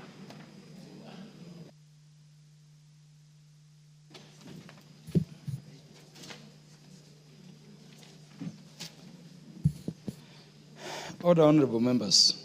Honorable members, I now propose the question that the Privatization Bill, National Assembly Bill number 36 of 2025, be now read a second time. The Honorable Omboko Milemba. Thank you, the Almighty. Thank you, the Honorable Speaker, for this chance. And let me thank the movers of the bill. On privatization, Honorable Speaker, privatization is a process that is very vital for this country. And it comes from the fact that we have had state-owned enterprises, and there are many. Originally, they were called the parastatals. And they were created for a purpose. The purpose for which they were created, some of them has now outlived their existence. Majority of them were formed at independence when the country was also facing transition from the colonial government to self-independence. And Honorable Speaker, the country needed to balance the investments in different areas of the country away from that to create employment for the Kenyans who were there. And also the private sector was very weak and therefore could not invest in certain areas. And when they invested, Honorable Speaker, they did invest in areas that they thought were of great interest in terms of profiteering. But they avoided others. I'm happy we have been talking about the Kenya pipeline. That's one of the areas where at the independence, the private sector would not invest in because of lack of the immense capital required and at the same time, the interest by the private sector. But then along the way, Honorable Speaker, these investments have outlived the need for government to continue investing themselves. Some of them, if you remember, were as simple as just supermarkets like Uchumi, and others were simple like transport sector taxis when we used to have Kenatco, for those who remember. And some of them were as simple as just wholesaling businesses. But with time, the private sector has really increased and has actually gained capacity. And therefore, there's no real need of government continuing to compete with the private sector on sections or on businesses that otherwise can be done by the private sector better. Experience has also shown, Honorable Speaker, that the private sector, when given a chance to do those businesses like hotels, that reminds me very quickly of hotels like the Golf Hotel in Kakamega, the Sunset in Kisumu, which you may find that the government is still struggling to invest in such like businesses. When the private sector is doing better in terms of investing in hotels. And therefore, this law comes in timely. And the dangers that were associated with this law have been removed by the intense public participation that our committee did do insofar as the privatization is concerned. So one thing I want to be clear to Kenyans is that the process of privatization is with us and is a correct process which will actually offload the government of the burden of retaining issues like taxing people more in order to invest in these private enterprises that are no longer making profits, paying the workers who are those in private enterprises that do not make profits, and therefore actually putting pressure on the consolidated fund, which otherwise then have to make sure that these enterprises are paid, while at the same time increasing the wage bill, which otherwise would be reduced if we privatized these enterprises and therefore would be run by the private sector.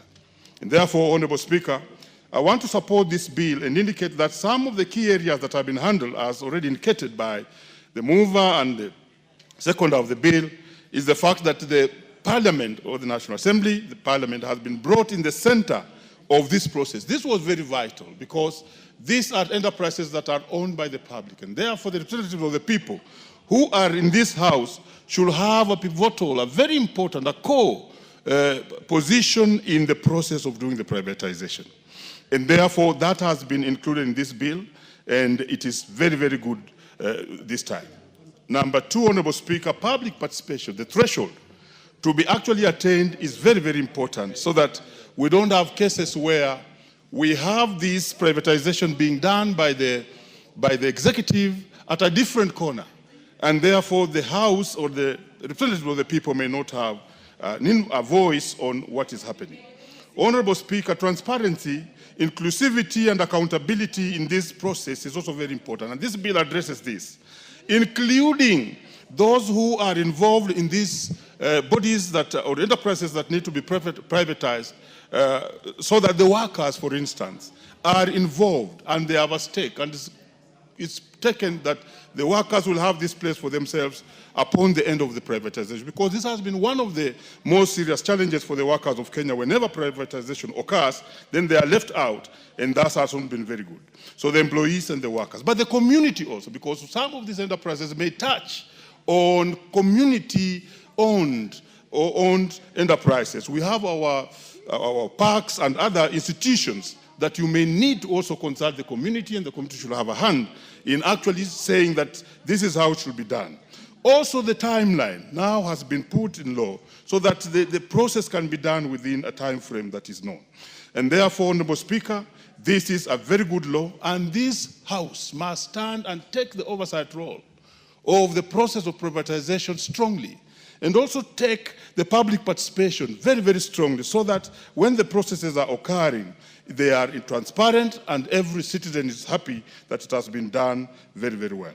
Honorable Speaker, with the passage of this bill, the government shall be able to deal with some of the publicly owned enterprises which are lying idle in the country. And most of them are in form of either factories, other hotels, and also the land on which they are lying. We shall also be asking that the valuation of these enterprises be done in a very open way, the Auditor General, so that the audit reports are also brought to Parliament for proper debating to understand that the valuations so given are the correct valuations for those government-owned enterprises that are being sold. And this is the way to go.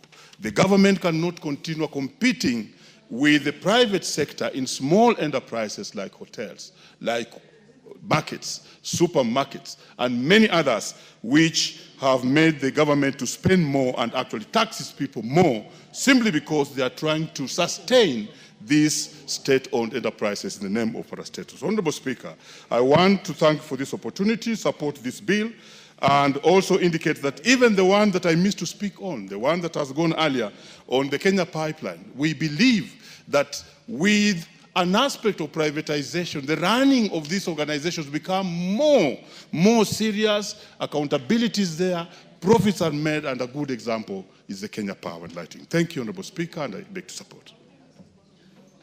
The Honorable David Mboni from the Finance and National Planning Committee.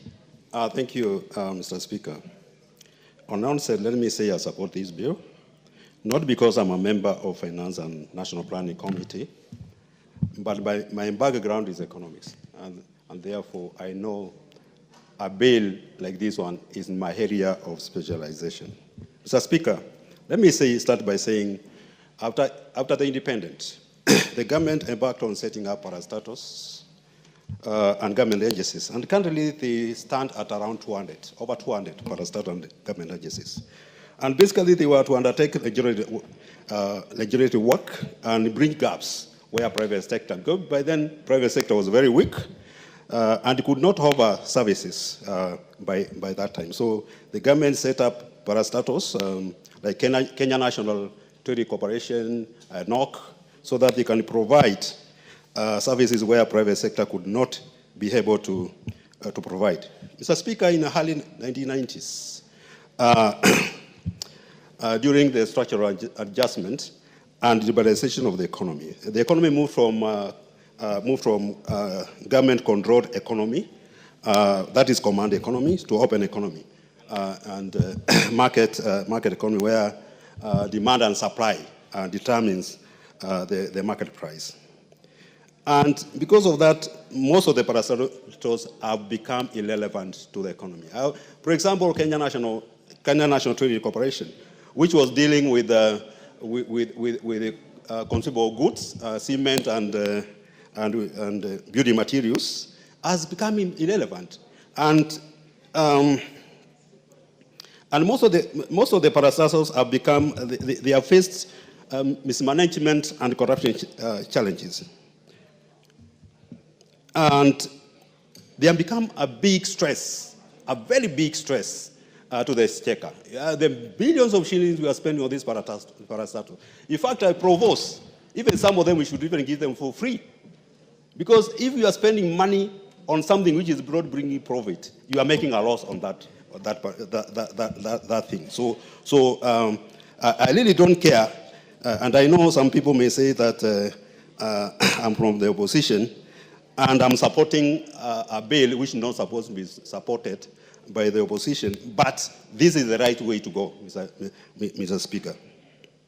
When we were doing public participation for this bill, there were a few questions which were being asked. One, the selling of Kenya Pipeline Corporation and this private bill, which should come first? I think that's a question which you should ask yourselves. Which should come first? And I really have no problem with that. The other thing which came up is the valuation of the parastatals. How are they going to be valued? The Kenyans have no problem with the selling of these parastatals, but they fear the valuation, most of them may be undervalued, and they may end up in wrong hands. Even they were also questioning the methods of selling of the parastatals. Is it going to be transparent and accountable to the Kenyan people? But when you look at the bill, and the other thing they were questioning is, are Kenyans going to be given a chance to buy the parastatals? But when you look at the bill, it is addressing those concerns. Mr. Speaker, I know we have done privatization of some of the parastatals in this country, and there are success stories like Kenya Commercial Bank, that is a success story. Safaricom is a success story. Kengen is also a success story. But there are also unsuccessful stories like Kenya Airways. And in the recent years, we have spent a lot of money on Kenya Airways. And Mr. Speaker, the money we have spent, I think we need to look at the equity. If our equity as a government has increased in Kenya Airways. Mr. Speaker, this bill is trying to address the defects which were being addressed, which were not addressed in the private bill 2023, which was annulled by the court because of a simple thing like public participation, which we have actually conducted. Mr. Speaker, looking at the bill, clause 8, it establishes the privatization authority to steer the privatization agenda, and is going to be in charge of the privatization. And this is a very, very, very important thing, clause, because, Speaker, for the last 10 years, more than 10 years, we have not been able to sell any parastatal. And when you look at Nairobi Stock Exchange, has been somehow very, very, very dormant because we are not offloading some of these shares. And when you sell some of these parastatals, for example, we are going to get money from the exchequer, get money into the exchequer, and we are also going to save money from supporting this parastatal, which has amounted to a lot of stress to the exchequer. Clause 22 through 23 of the bill provides for the privatization of private program by the Cabinet Secretary of National Treasury. And this program is supposed to be forwarded to Cabinet for approval and brought in to National Assembly also for approval. In the program, in the National Assembly, the National Assembly can do three things. One, they can approve the whole program, they can amend the program, or disapprove the whole program. And this is where the oversight role of Parliament is very important, so that we are not going to find a situation whereby these parastatals are undervalued. If we feel they are undervalued, then we can be able to reject the program for individual parastatal or all of them. Mr. Speaker, Clause 21 provides for detailed proposal for each identity listed in the program and outline the following. One, the method. If you are selling, for example, let's say we are selling, for example, Kenya pipeline. The program should have a proposal on how that identity is going to be sold. For example, we are going to have the method of privatization. Is it initial public offering or any other method? For example, private placement or sale of assets. And of course, how the shares are also going to be sold to the employees. Because I've seen most of the parastatals when they are being sold, there's a percentage which is supposed to go to the employees so that they can also be able to own shares in the company. Two, the method, the approach, and the method of valuation. How is the parastatal going to be valued? So that at least people understand this parastatal has been valued at this, and this is what we have arrived in terms of value for the parastatal. Three, implication for employees. How are employees going to be treated? Are they going to remain in the parastatal, or are they going to be given a handshake? And lastly, safeguards for public interest. Mr. Speaker, this process will give transparency in the private program and accountability to the Kenyan people. The bill provides a framework for appeals for aggrieved person. And this where Honorable Oundo, when he feels that he is aggrieved, he can go and appeal on the program so that at least the courts can be able to address the concerns on how that parastatal is being sold. With those few remarks, Mr. Speaker, I support. Honorable members, let me interrupt the proceedings a bit to welcome students and teachers from a school who are seated in our public gallery to observe proceedings. This is Enosagami Wa Schools, Narok South, Narok County. They are welcome to the National Assembly to observe the proceedings during their learning tour, for this is the house where laws are made, where national government budget is made, and where the executive, the national executive is oversighted from. You're welcome. The Honorable Makilap.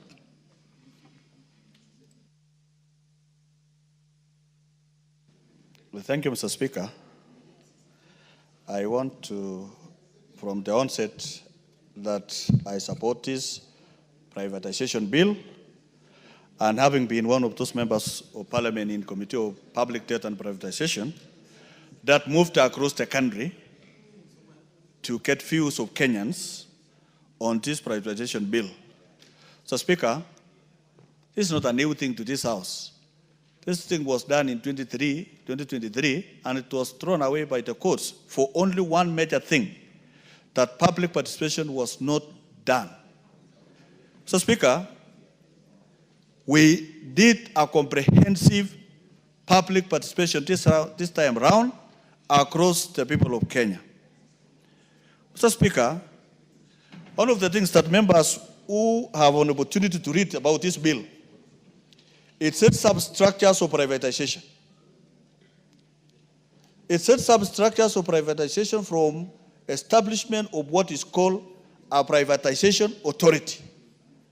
What does that mean, Chairman, Mr. Speaker? That it reveals what we used to have as privatization commission to now a privatization authority, which as a chairman, a CEO, and other members even drawn from the public, Mr. Speaker. And these members from the public are expertise in various areas which are established in this particular bill. It is cited in this bill that these are the members who will be appointed to this privatization authority. Mr. Speaker, it also sets what is called a privatization program. Mr. Speaker, this House has been accused that you have abdicated your role to the executive, that Parliament has no role in this particular bill. Those of us who have an opportunity to read, if you read clause 23, clause 24, clause 25, where clause 25 is even very particular, I can read, Mr. Speaker, the National Assembly shall is a must, approve the program for implementation, approve the program with amendments or decline the program. So, Speaker, it sets out the authority, it sets out the program. You know, these are two different things, the program of privatization. And also establishes other committees, even committee or what is called a bill support committee for those who are not satisfied about the privatization process. It is therefore provided for. It also provides what is called a committee to look into the entire program and sets timelines, Mr. Speaker. Mr. Speaker, this is very comprehensive. And during the third reading or during Committee of Supply, you realize what the people of Kenya said when we went around. In fact, the people of Kenya at some point were telling us, why do you want to sell everything? They thought this is a legal framework. It must be known in Kenya that this privatization bill is a legal framework that will continue to exist for many years, and it can always be amended as we move along, Mr. Speaker. So what does this mean? It means it repeals the Privatization Act of 2005. So, Speaker, if you look at 2005 and today, 2025, those are 20 years down the line, and in between, there was an amalgamation of a new constitution where it set out some parastatals under national government. And some have outlived their usefulness. In fact, at some point, Mr. Speaker, the public asked us, why are you interested in selling those which are profitable, like pipeline that we just passed some few minutes ago? So, Speaker, if something is profitable and if you want to make it more profitable, you privatize it so that you have more players, more resources in it, and in return, you will get more revenue. Government gets more revenue by ensuring that the public entity being privatized has many players and putting in resources.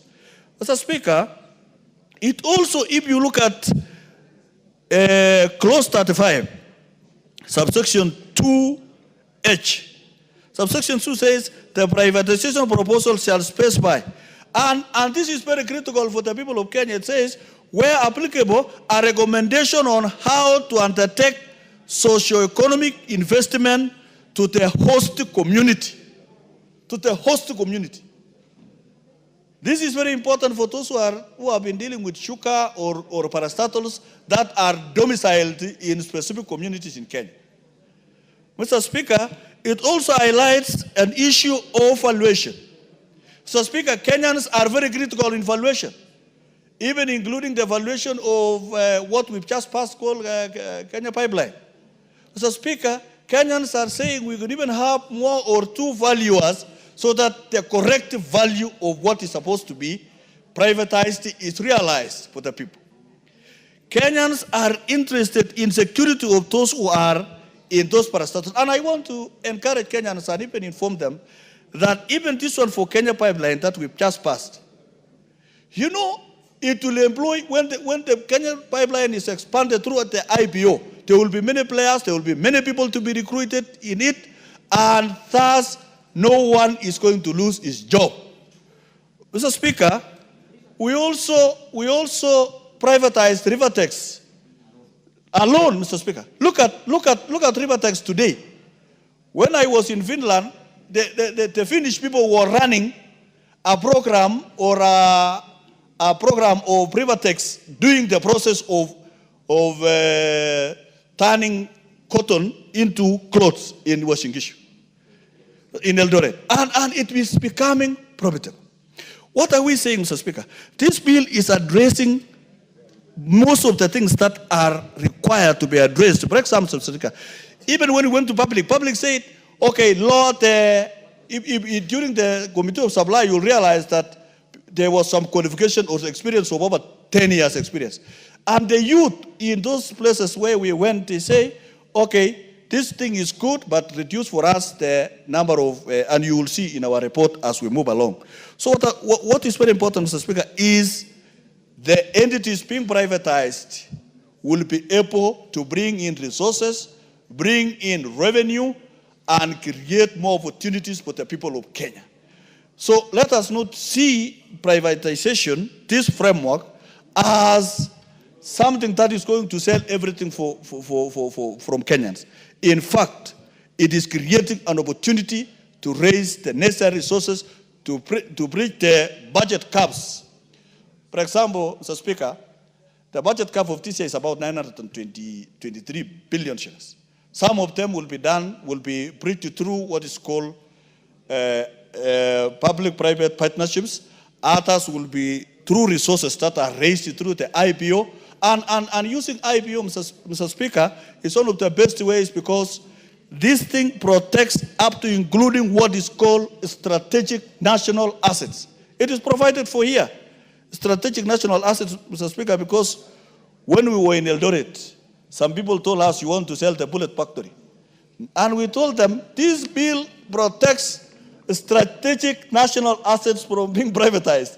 So the rumors that are too many in people's heads, Mr. Speaker, has to be actually given the truth about this particular bill. Even the people of makwiny, to remove the worries of Professor, my good friend, Member of Parliament from Professor Warner.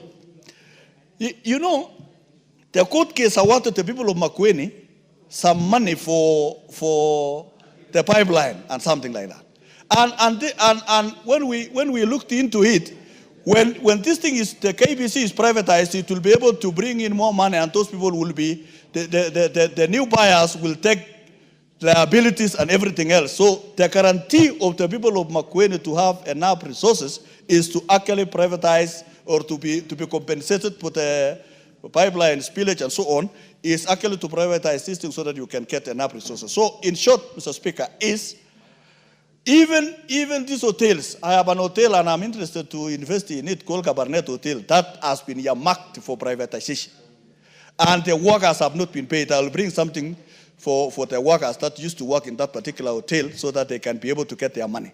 So, Mr. Speaker, we must be very careful, and we have looked into this particular privatization bill. We have even come with some amendments, and I want members of Parliament to be very keen so that when the chairman will be moving the amendments, you realize that we took care of the views of Kenyans wherever we went, so that those worries are actually abandoned, Mr. Speaker. I support this particular privatization bill. It's a framework. The Honorable Ndindi Nyoro is recognized to make his contributions.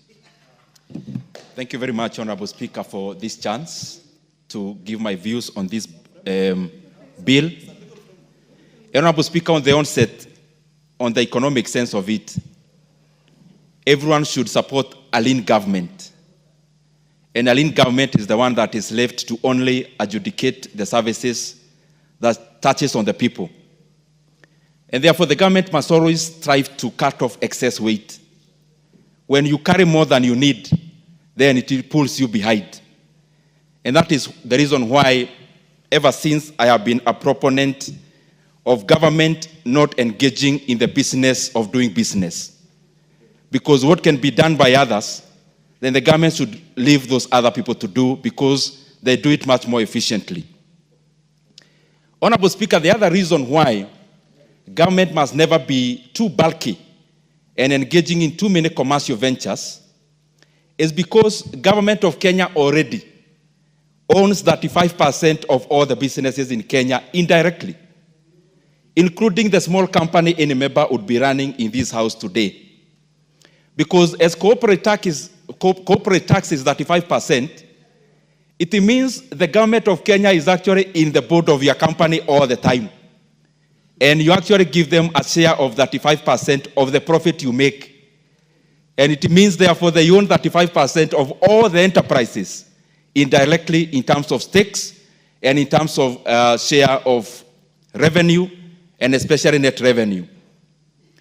And therefore, Honorable Speaker, across the world, many governments continue to shed off whatever can be done by others, and especially in the private sector. But there is always a debate, internationally speaking, Honorable Speaker, because when you look, for example, an economy like the US, an economy like South Korea, they are private sector driven, meaning the government does not necessarily engage in too much commercial activity.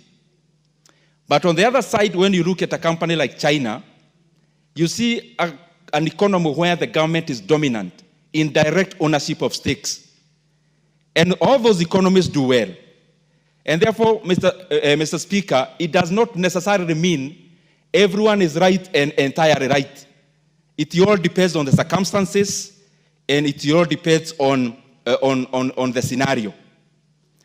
Honorable Speaker, the reason why many companies and many governments arrive to the decision of selling many of the corporate entities, and especially the commercial ones they engage in, of course, it enhances efficiency, and of course, and especially when the reason of engaging in it is overtaken by events. Let me give what I mean.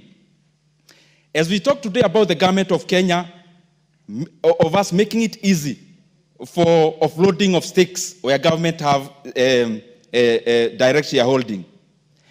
As late as now, Honorable Speaker, yesterday, the US government was investing in American lithium. They actually invested in a stake of around 5%. In the last 1 month, the US government actually invested $9 billion into Intel. Intel, which was previously a private company. Why? Investments in commercial entities when it comes to the sovereign must be guided on strategic decisions. Why are you engaging in that reason? The reason why you find in Kenya the oldest banks in Kenya, they are national banks in terms of they were previously owned by the state. It was because of the barrier of entry. The barrier of entry of starting a bank back then could only be managed by the sovereign, which is the country or which is the government. But also the confidence. There are areas, for example, in banking around that time when it was a novelty, that no one could actually trust an individual person as an investor with their own money when they held ownership of the bank. And those are the reasons why we find, for example, National Bank, Kenya Commercial Bank, had to be started by government that time because of those reasons. But those reasons have been overtaken by events. And the reason why I say so, Honorable Speaker, there is a lot of inefficiency in government-controlled companies in sectors that are booming. Take, for example, Consolidated Bank. Consolidated Bank is over 98% owned by GOK in various forms. But if you look at a bank like Equity Bank is newer than Consolidated Bank. But Consolidated Bank is actually having now net capital as we talk now, when Equity Bank now have shareholders' funds of over 300 billion Kenya shillings, which is core capital. And their profitability, again, are very diverse. So those strategic decisions back then could not hold today. The strategic decision of the US government investing in a chip-making company in aid of AI in the name of Intel is a today agenda, and therefore it is relevant. The reason for the US government investing in American lithium yesterday for a stake of 5% and also taking some of the risks out of where they are mining lithium, Honorable Speaker, is also based on the current global economy, strategic decision making. And therefore, we must always audit and find what is it that is making strategic sense, what is it that is not making strategic sense, so that we can offload as much as possible to the private sector to do what they know best. Honorable Speaker, let me talk about how we should spend the money. The previous agenda was about Kenya Pipeline. And Honorable Speaker, my take would be this. For any company that goes through a listing, through an IPO, we must always reserve around 5 to 10% of the proceeds to invest back in other entities, and especially in alternative ways of offering the same service. What do I mean? As we offload any company, then you must take this money, create a venture capital, and invest in other current growth kind of institutions around the same sector. Green energy, and any other thing around power sector, for example, or energy sector. So that as you offload this, you are incubating some others. So that you don't get a time when you've already offloaded your entire portfolio. Honorable Speaker, let me talk something about the current capital markets, because it's very important even for the agenda we had about Kenya Pipeline, and even this bill. Honorable Speaker, capital market is everything about international capital flow. The US, for example, capital markets in equity side alone is double the size of the US GDP. Because all the companies listed in the US, their valuation cumulatively is around 62 trillion US dollars. In the income sectors, in the income, fixed income side, it is over 55 trillion. What do I mean, Honorable Speaker? If you compare the same with our capital markets here, it is too small, Honorable Speaker. And therefore, we must make every effort to make it more bigger and attractive. But this is the catch, Honorable members. I am one of the people who would never actually vouch for the listing of Kenya Pipeline. And I'll give you a very practical reason. The current NSE in Kenya has been bearish this year, going up. But the companies listed are still grossly undervalued. And I can tell you without blinking of an eye, Honorable Speaker, this issue of Kenya Pipeline will bring a lot of excitement. Kenyans will buy in the IPO. But after the announcement of the financial results in February for the full year, the share company will collapse. And the share price will collapse. And this is the reason. The current investor in the NSC are not buying assets. They are buying revenue. They are buying the bottom line. What do I mean? Look, for example, a company like Kenya Power. Kenya Power has a valuation, the entire Kenya Power has only a valuation, a market cap of only 27 billion. The reason I use the name only is in comparative to the assets. It has assets of over 350 billion shillings. And it's a company that's making net revenues of 20 billion, but the valuation is 27 billion. Now, a company like Kenya Re, a company has net assets of over 51 billion, net assets. And the valuation in the market, Honorable Speaker, is 17 billion shillings. This company, Kenyans will buy out of excitement, but after the announcement next year of the full year results, the share price will collapse. And that is why I am also fearing that the government may end up forcing NSSF and other provident funds to actually take part in this, because commercially it may not be viable for a logical investor. And that is why we need to draw the line, so that we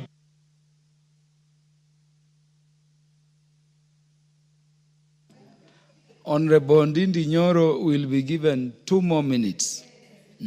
And Honorable Speaker, I think I have made that point. The current investor is not buying assets. The current investor in the market is buying net revenue. And if you look at the profitability of Kenya Pipeline, last year was 6.8 billion. Average for 5 years is 5 billion. An equivalent company in the NSC making a profit of 5 billion, including a bank, the valuation is not more than 35 billion. So that is the kind of valuation that investors are going to encounter as we come on next. The other thing is control. We fight government-owned entities, Honorable Speaker. Government owns 18% of KCB, but then control 100% of the board. That is one of the things that even the listing of the asset that will be listed should be captured. That the government cannot own 35% of an asset, then control 100% of the board. The other 65% should be given board positions. And if the government is giving the CEO, then the chairman should not be from the government, should be from the private sector. Honorable Speaker, the real valuation I was talking about, this is a topic I can talk about the whole day, Honorable Speaker. If you look at a company like Kenyan, the valuation is around 55 billion. If you look at the peers in a place like Nigeria, like Geregu Power, Transcorp Power, doing the same and producing less, actually have the capacity of Kenyan. The valuation is 200 billion respectively and 211 billion Kenya shillings if you convert from Naira. So what am I trying to say? Our market is not doing justice to valuations. And listing a company now may not suffice. Maybe a strategic investor. Unfortunately, strategic investor cannot work in an area like Kenya where we have a deficit in trust in government. Because if you do strategic investor, the high probability is that patronage will The Honorable Catherine Omanyo. Thank you, Mr. Speaker. I support this bill fully because, first of all, public participation must be done because it involves public property. And anything that is owned by the public must extensively and intensively be looked into and supported fully by the public. And herein we have representatives of the people. Before it is now passed, we will be here as well. My question is, if any property is privatized, does it mean that the person taking over is carrying it to their homeland, is carrying it to China? No. It is still our property, but managed by people who can do it better, efficiently, more transparency, more transparent. So we do not want negative energy over this, because if this is well done, unemployment to the youth will be something gone, dead and gone, and also quality of how we manage things. You know, if we bring in somebody who can manage properly, it means that our country will be developing. I know very well that other nations that are developed have done it before. It is not something new. I saw it happen with Kenyan, our Safaricom, and Safaricom is even one of the best example to put across. So although we know many voices come dissentingly to discourage and put a lot of poison in our people's mind, we should embrace this idea as long as we are in charge, we are in control, and we are not being taken advantage of in any way. Thank you, Mr. Speaker. The Honorable Cynthia Muge. Thank you, Honorable Speaker, for the opportunity to contribute to this bill. I want to say that I support the provisions in this bill. Honorable Speaker, there have been so many questions since privatization set into this country when the idea came. And Honorable Speaker, some of the entities that went through privatization prior to this bill have had a thorough beating. Honorable Speaker, I looked at what happened to Rivertex recently, a few days ago. And there were a lot of gaps that I felt like they should have been addressed before the privatization decision was made. And some of those issues, Honorable Speaker, I appreciate because this bill has been able to look into them. It includes, and not limited to, Honorable Speaker, looking at the assets and even the liabilities that these companies have. And Honorable Speaker, it should be noted that, for example, Rivertex, the land that Rivertex sits on, and even Rivertex itself, is primarily owned by Moi University. Moi University, Honorable Speaker, you know the issues that has been going through. And when the privatization agreement was made, the amount of money that was being given as a proceed of the privatization of Rivertex was an amount of money, Honorable Speaker, that was undervalued. You cannot say that the land that Rivertex sits on, which is very prime in Eldoret, Honorable Speaker, goes for the amount that was paid as proceeds of that privatization. And Honorable Speaker, if that particular piece of land and even the investment in Rivertex had been valued properly, Moi University wouldn't be borrowing and begging the national government for a bailout for around 2 billion, Honorable Speaker. They would have been able to comfortably get the money from the privatization of Rivertex, and Rivertex goes ahead to be able to make profits and make sense economically in this country. And I appreciate this particular bill because it has been able to look at those particular matters. The other issue, Honorable Speaker, is the issue of human resource. The people, as we speak, that worked in Rivertex today, Honorable Speaker, are jobless as we speak today. And I am glad and happy that this particular bill is seeking to be able to undertake better public participation and be able to do more consultation so that we can be able to arrive at better decisions in regards to privatization of these particular entities, Honorable Speaker. Honorable Speaker, I appreciate and I support privatization because today, as we speak, Honorable Speaker, I read a Facebook post, and of course I have been able to listen to many things that are being said by the people, especially from Nandi. As we speak today, Honorable Speaker, KCC has not been able to pay farmers for 4 months. Honorable Speaker, this is an entity that does not miss or cannot be said that milk was not delivered to them. The milk was properly delivered to KCC, and the farmers have been able to invest in production of the milk. But Honorable Speaker, 4 months down the line, that particular farmer has not been paid. Why?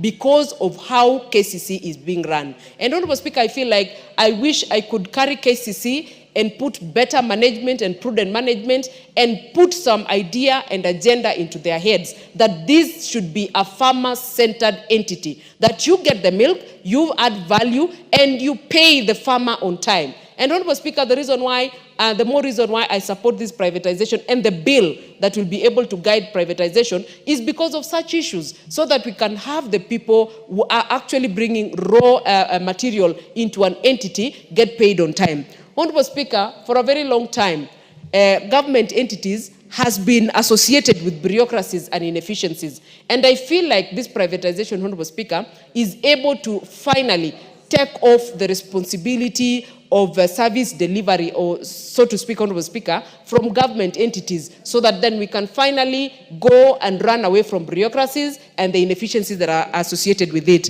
Honorable Speaker, the things that we have in this country are of very high value.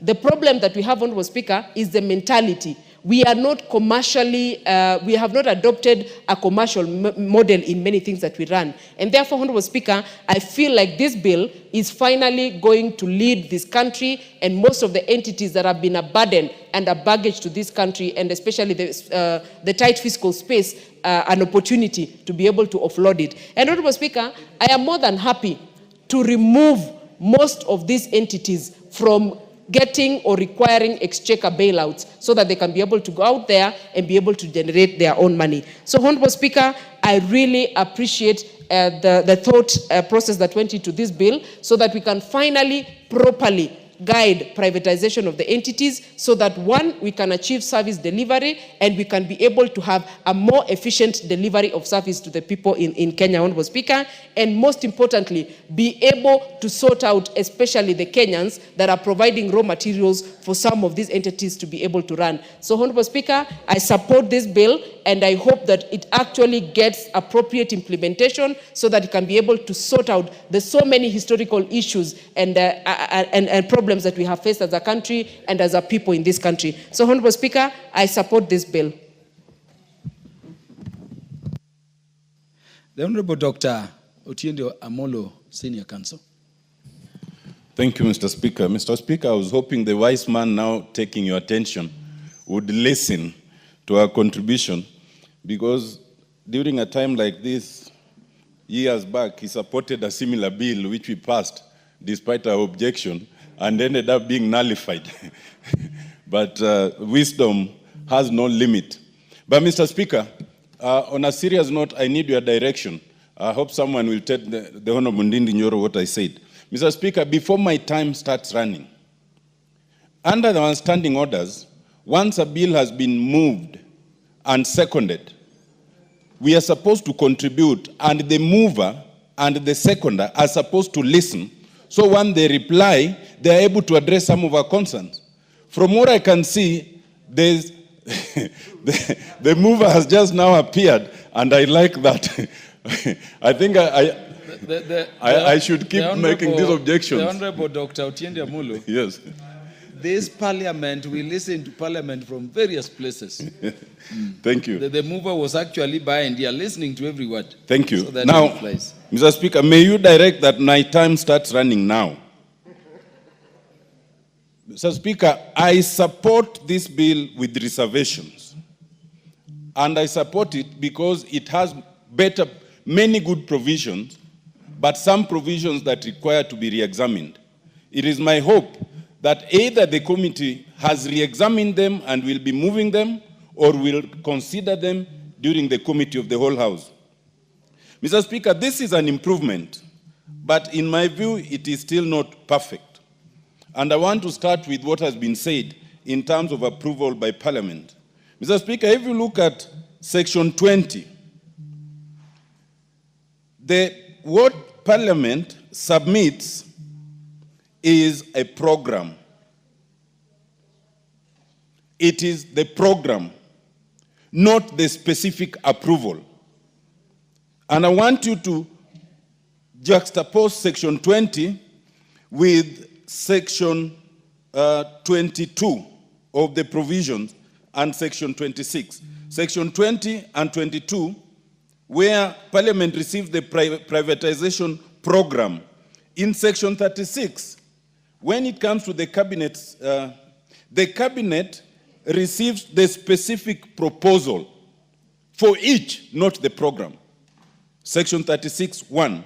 And when you read 36(2), moving forward, the Cabinet then approves each specific unit for privatization, as opposed to Parliament, where we are given a whole program. It is therefore not entirely correct to say that under this bill, Parliament specifically approves the privatization. And in my opinion, that is wrong.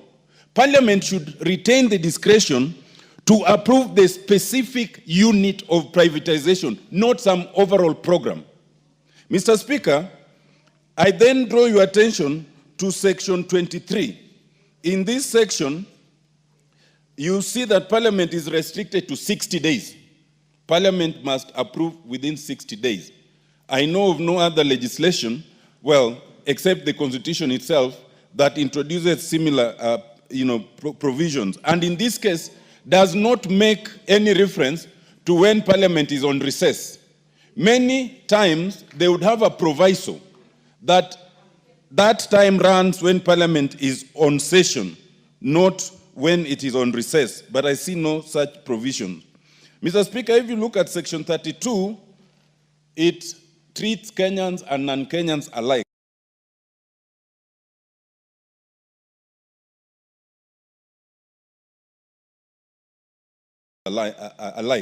But why it says that it can be any person, whether Kenyan or non-Kenyan, then it raises eyebrows, because I thought if you must refer to it, then you'd want to give some preferential treatment to Kenyans if they are of equal footing.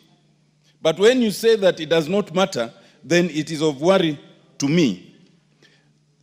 Coming back to Section 20, on public participation that was spoken about, you realize that under this bill, the public participation is actually done by the Cabinet Secretary, as opposed to where we have usually been, where it is Parliament that does public participation.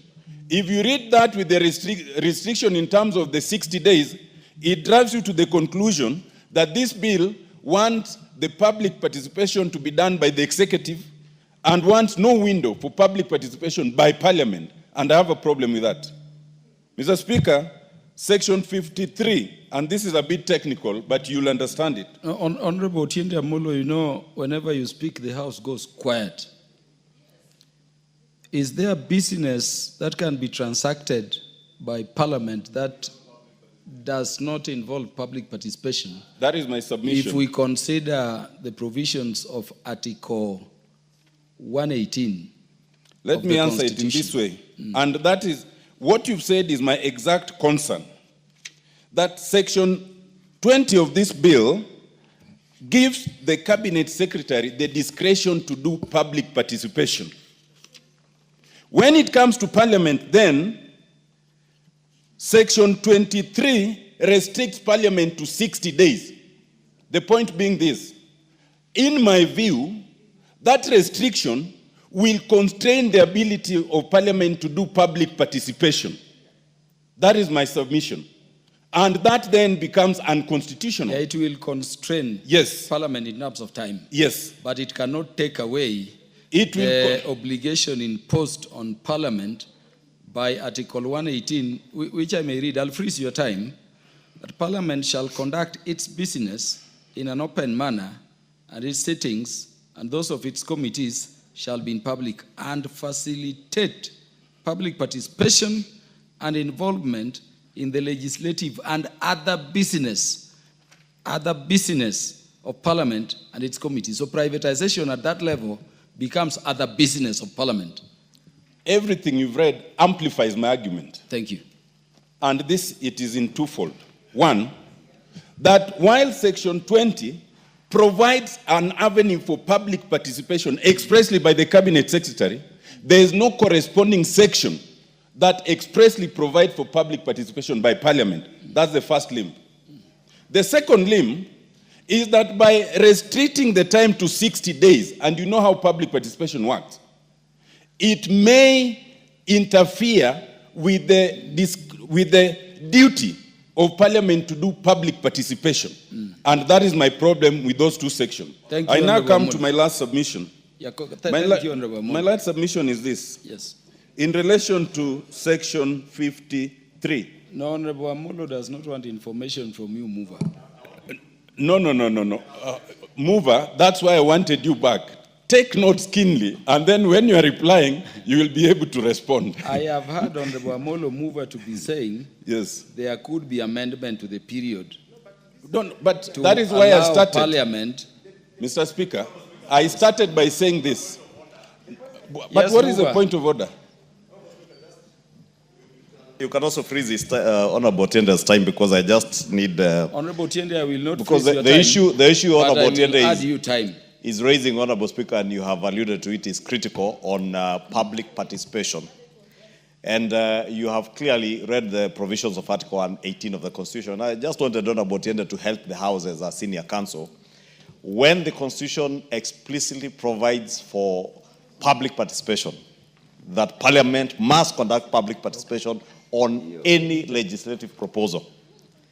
An act of Parliament can never negate that, and that is my understanding of basic law. And I'm not a student of law. That's why I wanted Honorable Tiende to educate me and the House and Kenyans whether the absence of that explicit provision in this statute or this proposed statute negates that which is provided for in the Constitution. Because my understanding, Honorable Speaker, from what you are saying, is that it does not negate, and Parliament will be obligated, as we do with all other legislative proposals, to carry out public participation. Just that clarification.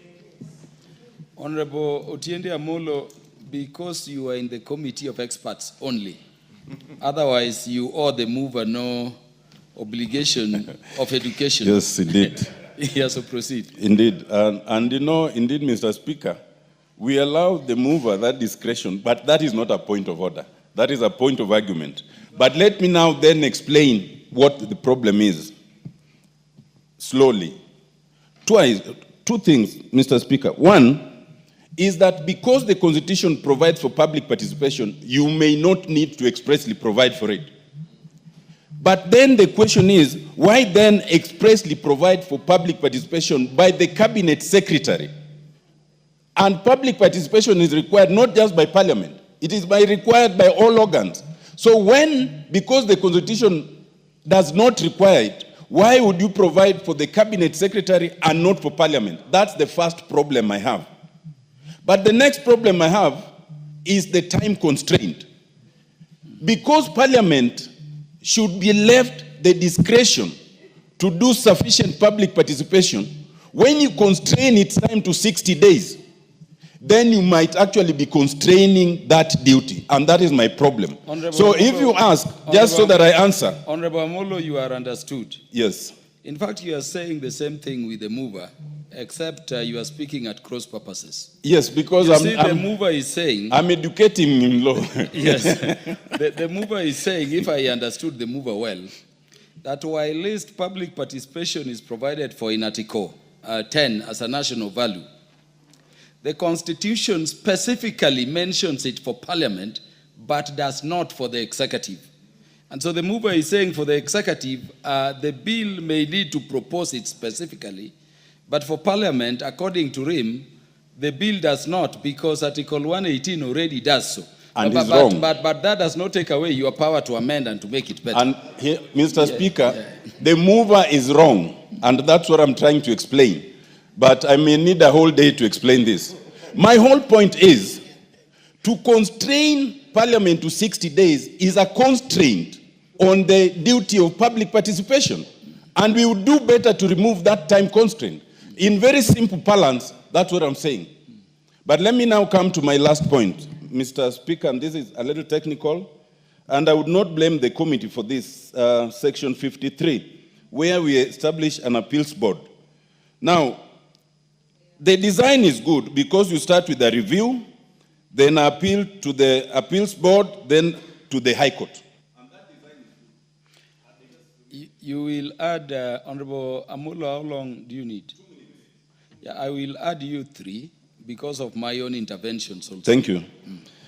The only technicality, and this is beyond this act, is to advise the committee that as we speak, there's a decision of the High Court, of the Court of Appeal, that moves all these tribunals to the judiciary.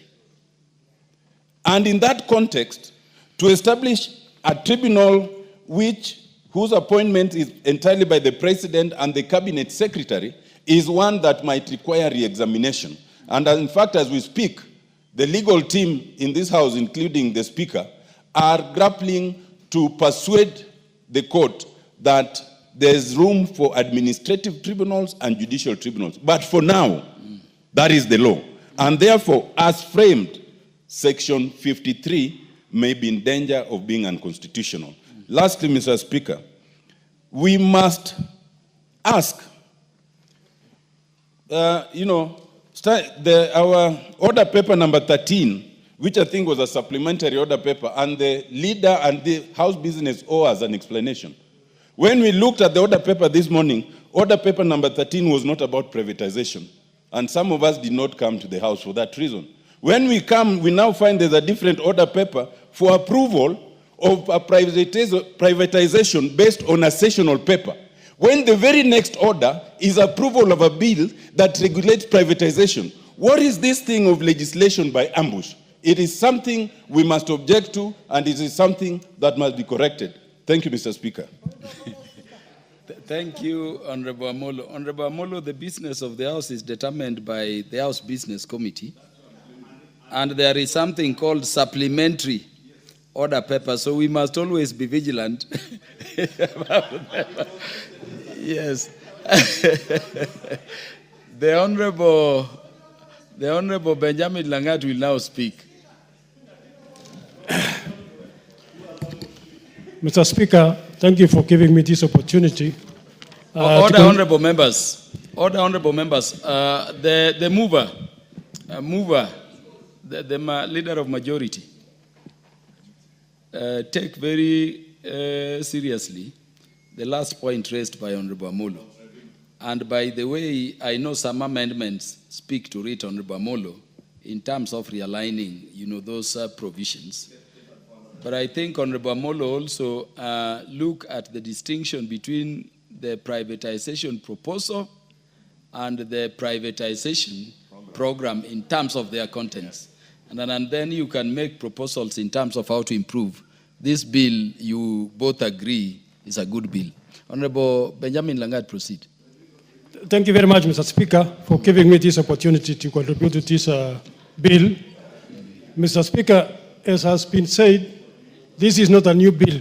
It has already been passed in 2023, but the courts annulled. Mr. Speaker, the reason why it was annulled was because of lack of public participation mainly. And I want to inform the House that we have done very serious public participation, Mr. Speaker. Mr. Speaker, in fact, we went to 25 counties outside Nairobi, Mr. Speaker. So we have corrected the anomaly, and hopefully the bill will go through. Mr. Speaker, this bill seeks to repeal Privatization Law Act of 2005, and it creates a privatization authority to replace Privatization Commission, which, Mr. Speaker, had been affected by a lot of bureaucracy, Mr. Speaker. Imagine for the last 10 years, there has not been any privatization of any company in the Republic, Mr. Speaker. So, Mr. Speaker, hopefully this bill will make the process smooth, will make the process faster, and will make the process safer, Mr. Speaker.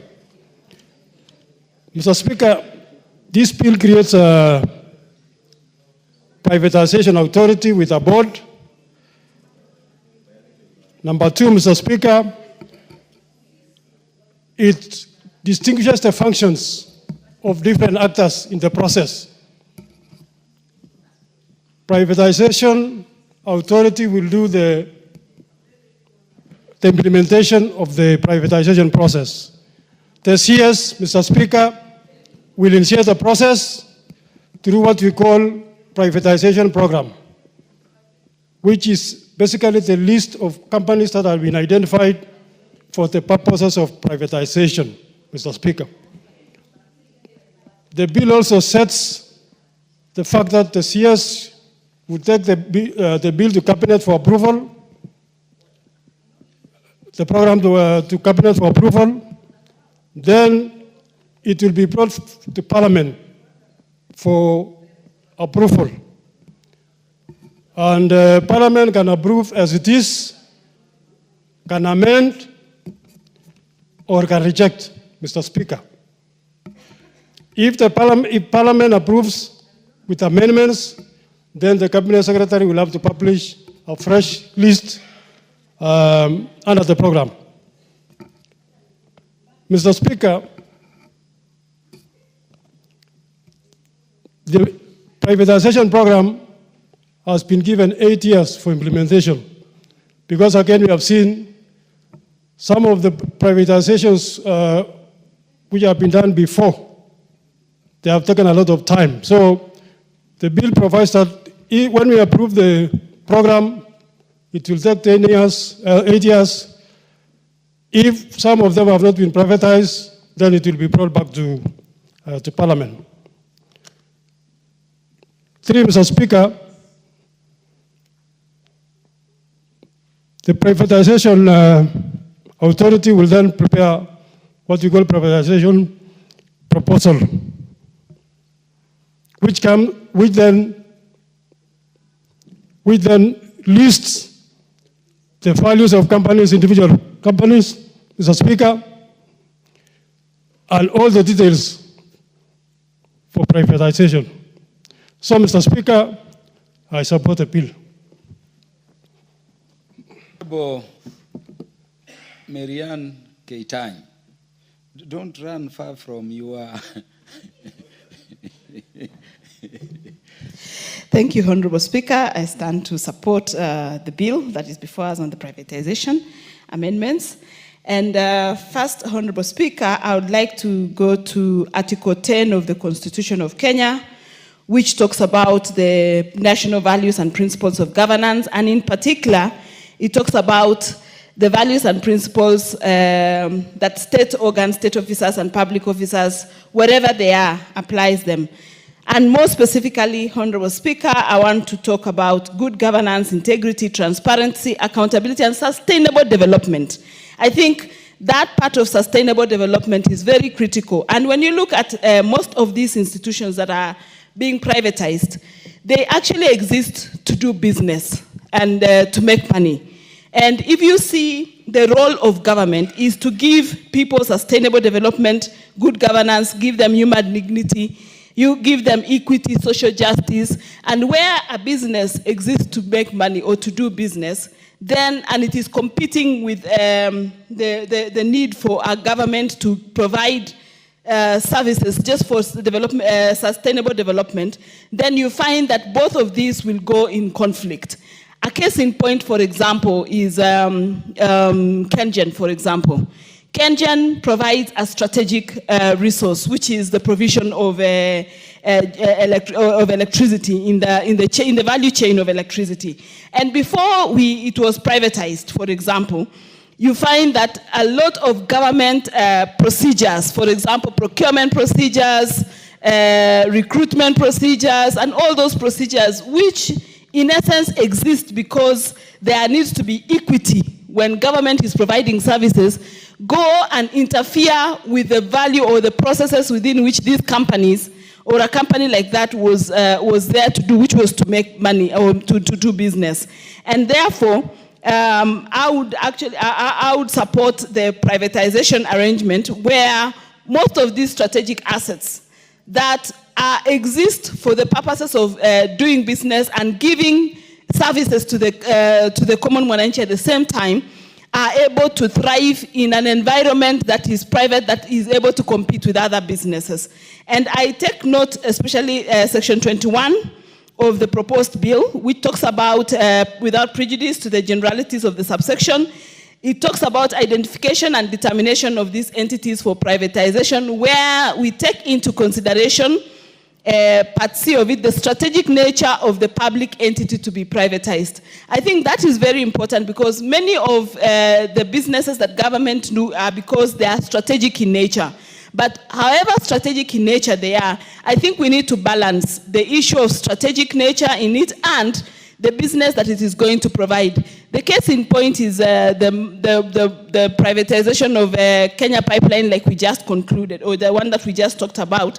And you realize that whereas Kenya Pipeline gives a strategic business, which is to transport oil or fuel that we use, that is a much needed commodity, it is a service that it is not monopolistic in nature because after the transportation, the actual marketing and selling are done by private sector. So by privatizing that particular company, you will not have created a monopolistic nature which actually gets a country to be stuck in the process, because you find that even the same oil can also be transported by road, and it is currently done even by private entities or private companies which can compete with a pipeline. So therefore, the strategic nature of the public entity to be privatized, I like that it has been put in the bill, because that is one of the considerations that the minister or the cabinet secretary will consider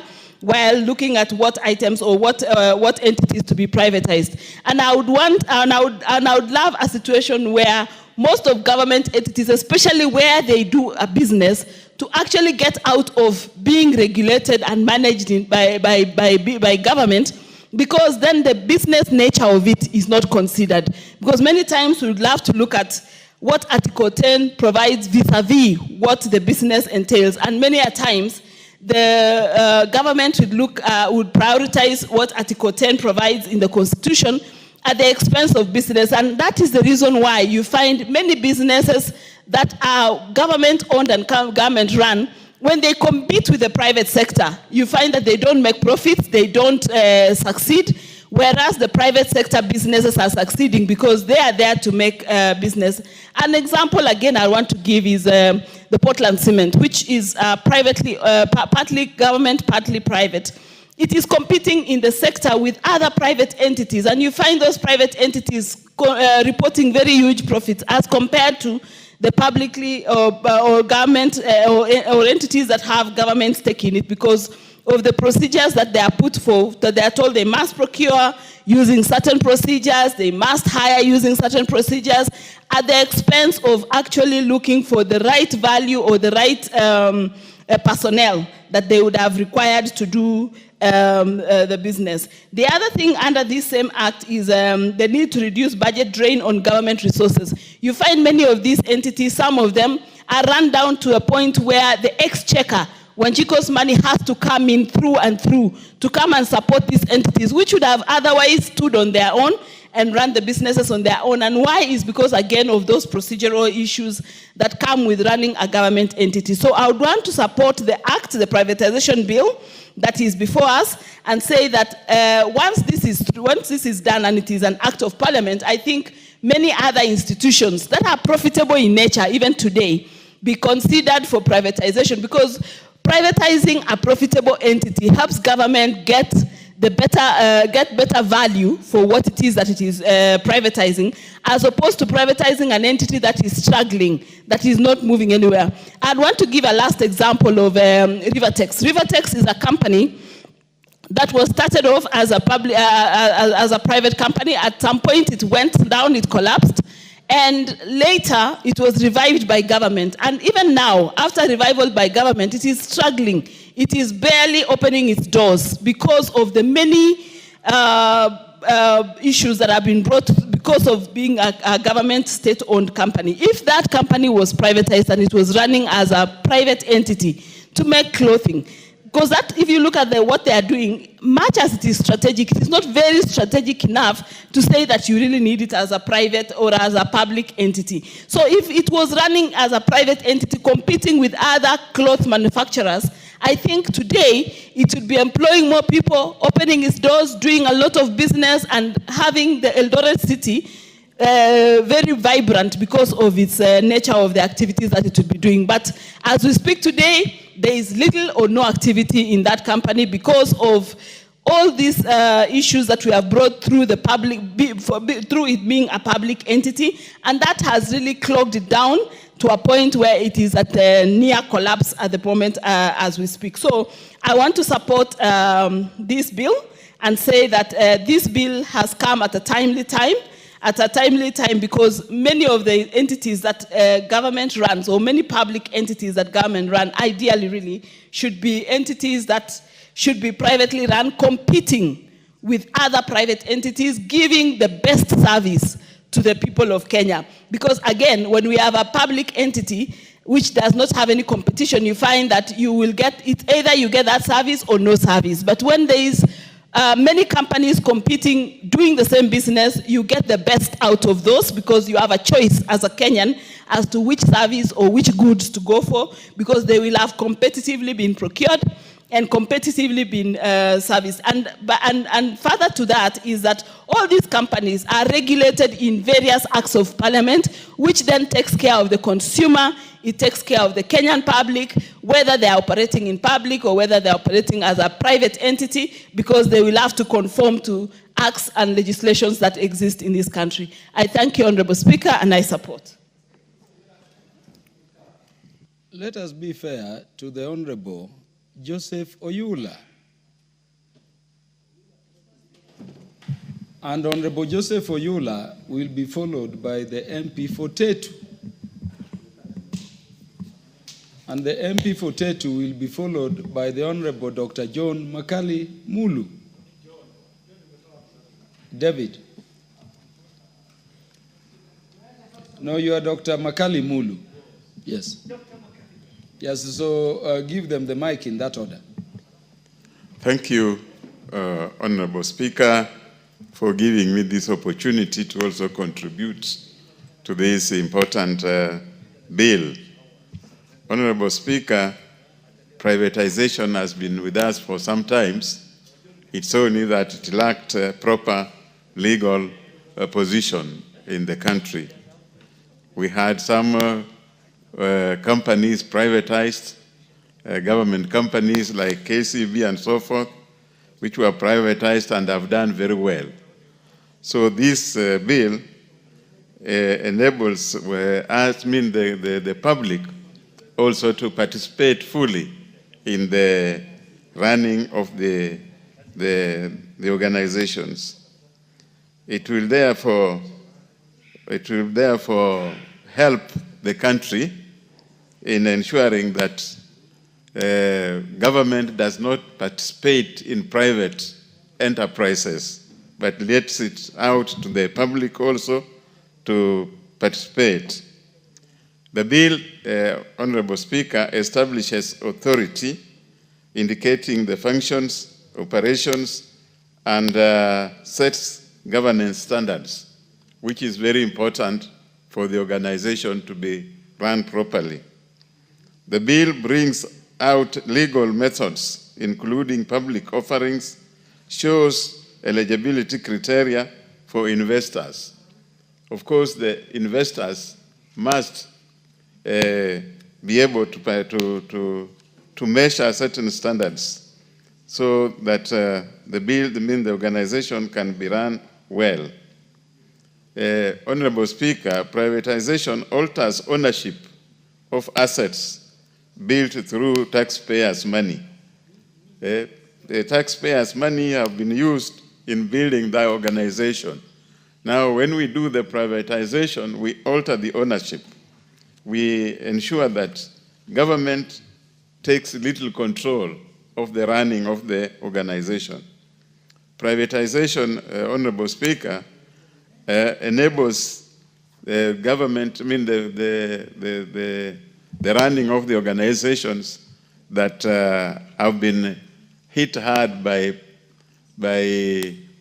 decision making to be able to decide upon well so that the business can be done without much problems. The bill is not just about selling assets, Honorable Speaker. The bill is about redefining the relationship between government, citizens, and the economy.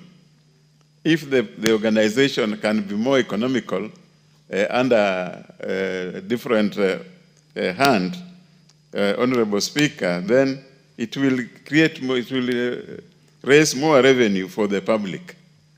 The privatization, therefore, ensures that organizations that can be run independently from government participation are properly organized. Honorable Speaker, we have seen what privatization has done in the past. Like the organizations I've mentioned, they used not to be well run. But after the privatization exercise, Honorable Speaker, you can see KCB is now a large organization. Although in some areas privatization also did not help much. Like say Mumias Sugar Company, which was privatized through IPO, but later on lost control and started making losses. But all in all, Honorable Speaker, privatization will enable the country to raise more revenue because of the good management that is expected from the running of the company. Mr. Speaker, privatization bill should be supported. It's opening up for other organizations that the government should not continue handling to be privatized. With this legal position, Honorable Speaker, we think that the government can now move out of running business instead of running the other services that are required. So with those few remarks, Mr. Speaker, I support. The Honorable Geoffrey Mwangi, the MP for Tetu. Thank you, Mr. Speaker. Mr. Speaker, I support privatization, but I don't support this bill because it has a number of deficiencies that needs to be addressed before it can be passed by this House. Mr. Speaker, many speakers before me have alluded to some of them, and I do not wish to repeat. But the first thing, Mr. Speaker, is that in the bill, it is not very clear how the organizations to be picked for privatization will be picked. The bill is also not specific on the method of privatization that will be applied to each of the entities in a privatization program. The bill obviously envisages 3 methods of privatization, but it is very clear that as we bring to this house and says we want to privatize organization X, the privatization authority, the cabinet secretary should have communicated to this house clearly which method will be adopted. Because, Mr. Speaker, we have to prevent against ambush, where we come as a house and say we are okay to privatize organization X. Then tomorrow morning, it is handed over to Adani through some sort of sale by tender or through some sort of private arrangement. So that is one, Mr. Speaker. Mr. Speaker, the second one is that if you look at Section 21 of this bill, and especially subsection 2, Part C and Part D, there are very good provisions that have been provided there as to the reasons or the considerations that the cabinet secretary should take to allow an organization to be privatized. But, Mr. Speaker, if we are to apply those rules, even regarding the privatization that we have just passed, or the session of paper that we have just passed for Kenya Pipeline, that session of paper would fall on its belly. The reason being, the Act here says that the Cabinet Secretary shall consider the strategic nature of the public entity to be privatized and the need to avoid a privatization that may result into an unregulated monopoly. What we have just passed this afternoon for KPC is just exactly these 2 issues. We have given away a strategic asset, and Mr. Speaker, it is not fair to sell the family silver to settle grocery bills.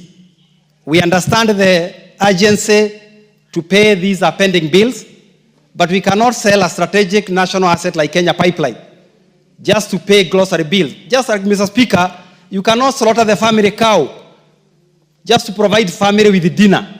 That is not very clever. So, Mr. Speaker, the other thing is that we may end up with an unregulated monopoly. Because as much as we are saying that the government and the KPC will have 35%, we don't know whether the rest of the 65% over time is going to be accumulated by some wealthy foreign investor who will just but have full control, of this organization. Mr. Speaker, I also note Section 29, and this has been raised by Honorable Tiende Omoro, that the privatization authority has been given a whole 8 years to finalize a privatization, but Parliament has only been given 60 days. So again, I would like just there to buttress the importance of, adding more time. Under Section 31, 32, Mr. Speaker, I see some inconsistencies between the words privatization program, which I believe is a list of organizations that are due for privatization, and the word privatization, which I believe here talks about a specific privatization of an entity. So again, Mr. Speaker, we need to be, there's inconsistency in the words used, in Part 4. So we either remove the word program so that the Cabinet Secretary presents to this House privatization, not a program, a specific organization for which he has determined is due for privatization, and he can bring many of them in a batch. He can bring this organization and this organization and bring all of them in a batch, for consideration, by Parliament. Mr. Speaker, if you look at, for example, just what we have passed here this afternoon, Mr. Speaker, and I would like to talk a little bit about Kenya Pipeline, because I really wanted an opportunity to speak about this, and I'm not trying to go back to debate, but obviously the bill was very hurriedly passed, and I believe at the behest of some other voice that came from somewhere where debate was curtailed unnecessarily. But, Mr. Speaker, if you look at the issue of Kenya Pipeline being a strategic asset, being a security asset, why are we rushing? We have so many dry cows, Mr. Speaker, if I may call them that, like Kenya Pyrethrum Board, people like Rivertex, who, Mr. Speaker, we can prioritize in privatization. Kenya Pipeline still pays a dividend. Kenya Pipeline is a strategic national asset. If today the Turkish investors or any other foreign investors who may buy this organization decide to deny the whole country fuel, Mr. Speaker, what are we going to do? So it is very, very important, Mr. Speaker, that as we go into this IPO, we are very careful. Also, Mr. Speaker, in a lot of these IPOs, if you look at the status of the country, people have no money. Kenyans are struggling to put food on the table. Who is going to participate, Mr. Speaker? It is going to be foreigners, and basically all we are doing is to give our strategic national assets, to foreigners. So, Mr. Speaker, what about the guarantee that the employees of these organizations, because again, if you look at all these bills, these items are silent. Will they be guaranteed of their security? So I see this whole Kenya Pipeline session of paper and this again privatization bill just as another poor bidding by this House for the executive to pass the laws that will end up not being in the strategic interest and good of this country. So, Mr. Speaker, with those remarks, I support privatization, but I oppose this poorly scripted bill. Thank you. Thank you. The Honorable Dr. Makali Mulu. And let me apologize, I confused you with John Makali, Honorable John Makali. Yes. Yeah, thank you so much, Honorable Speaker. Honorable Speaker, you're not the first one to do it. At some point, I've actually suffered because of the two names. You know, we have John Makali and we have Makali Mulu. And I remember when we were doing the finance bill, there was that confusion that Makali Mulu had voted yes for the finance bill. Basically because they saw the name Makali, they never bothered to check the second name. But there's no problem, Honorable Speaker. Honorable Speaker, let me also thank you for this opportunity as I make my contribution to this important bill. Honorable Speaker, this bill is very important, and from where I sit, this bill should have actually been passed by this House many, many years ago. Why am I saying so? Honorable Speaker, this House and this country has passed many laws which allowed creation of some of these parastatals. And Honorable Speaker, if you look at the number of parastatals we have in this country, they are actually very many. And basically, you'd have three categories of parastatals. You will have some which are commercial in nature, and the expectation is they should be generating money for the government so that they create wealth for this country, they increase our revenue collection, and all what comes with wealth creation, Honorable Speaker. The second category is what I would call social parastatals, ones which serve social interests.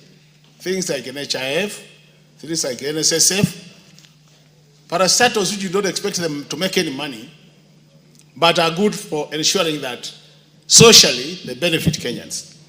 And then the third category, Honorable Speaker, are what we call strategic parastatals. Parastatals which are there to serve the nation.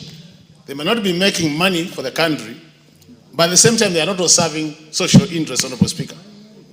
These are parastatals like what we have been saying always about Kenya Airways, where even though it is loss-making, but we continue supporting it as a country.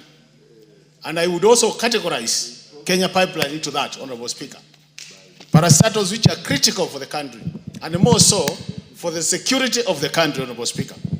Honorable Speaker, looking at this bill, and without repeating what my colleagues have said, there are some clauses in this bill which are quite critical. And one of them is the clause on public participation, Honorable Speaker. And I wanted to revisit the issue of public participation, and more so the one which is going to be initiated by Parliament, Honorable Speaker. You know, Honorable Speaker, Kenyans would expect Parliament to be very effective in carrying out public participation. And this is basically, Honorable Speaker, because this is the only assembly which represents Kenya, all corners of this country. And the expectation is that as a House, whatever we pass here should be for public interest, Honorable Speaker.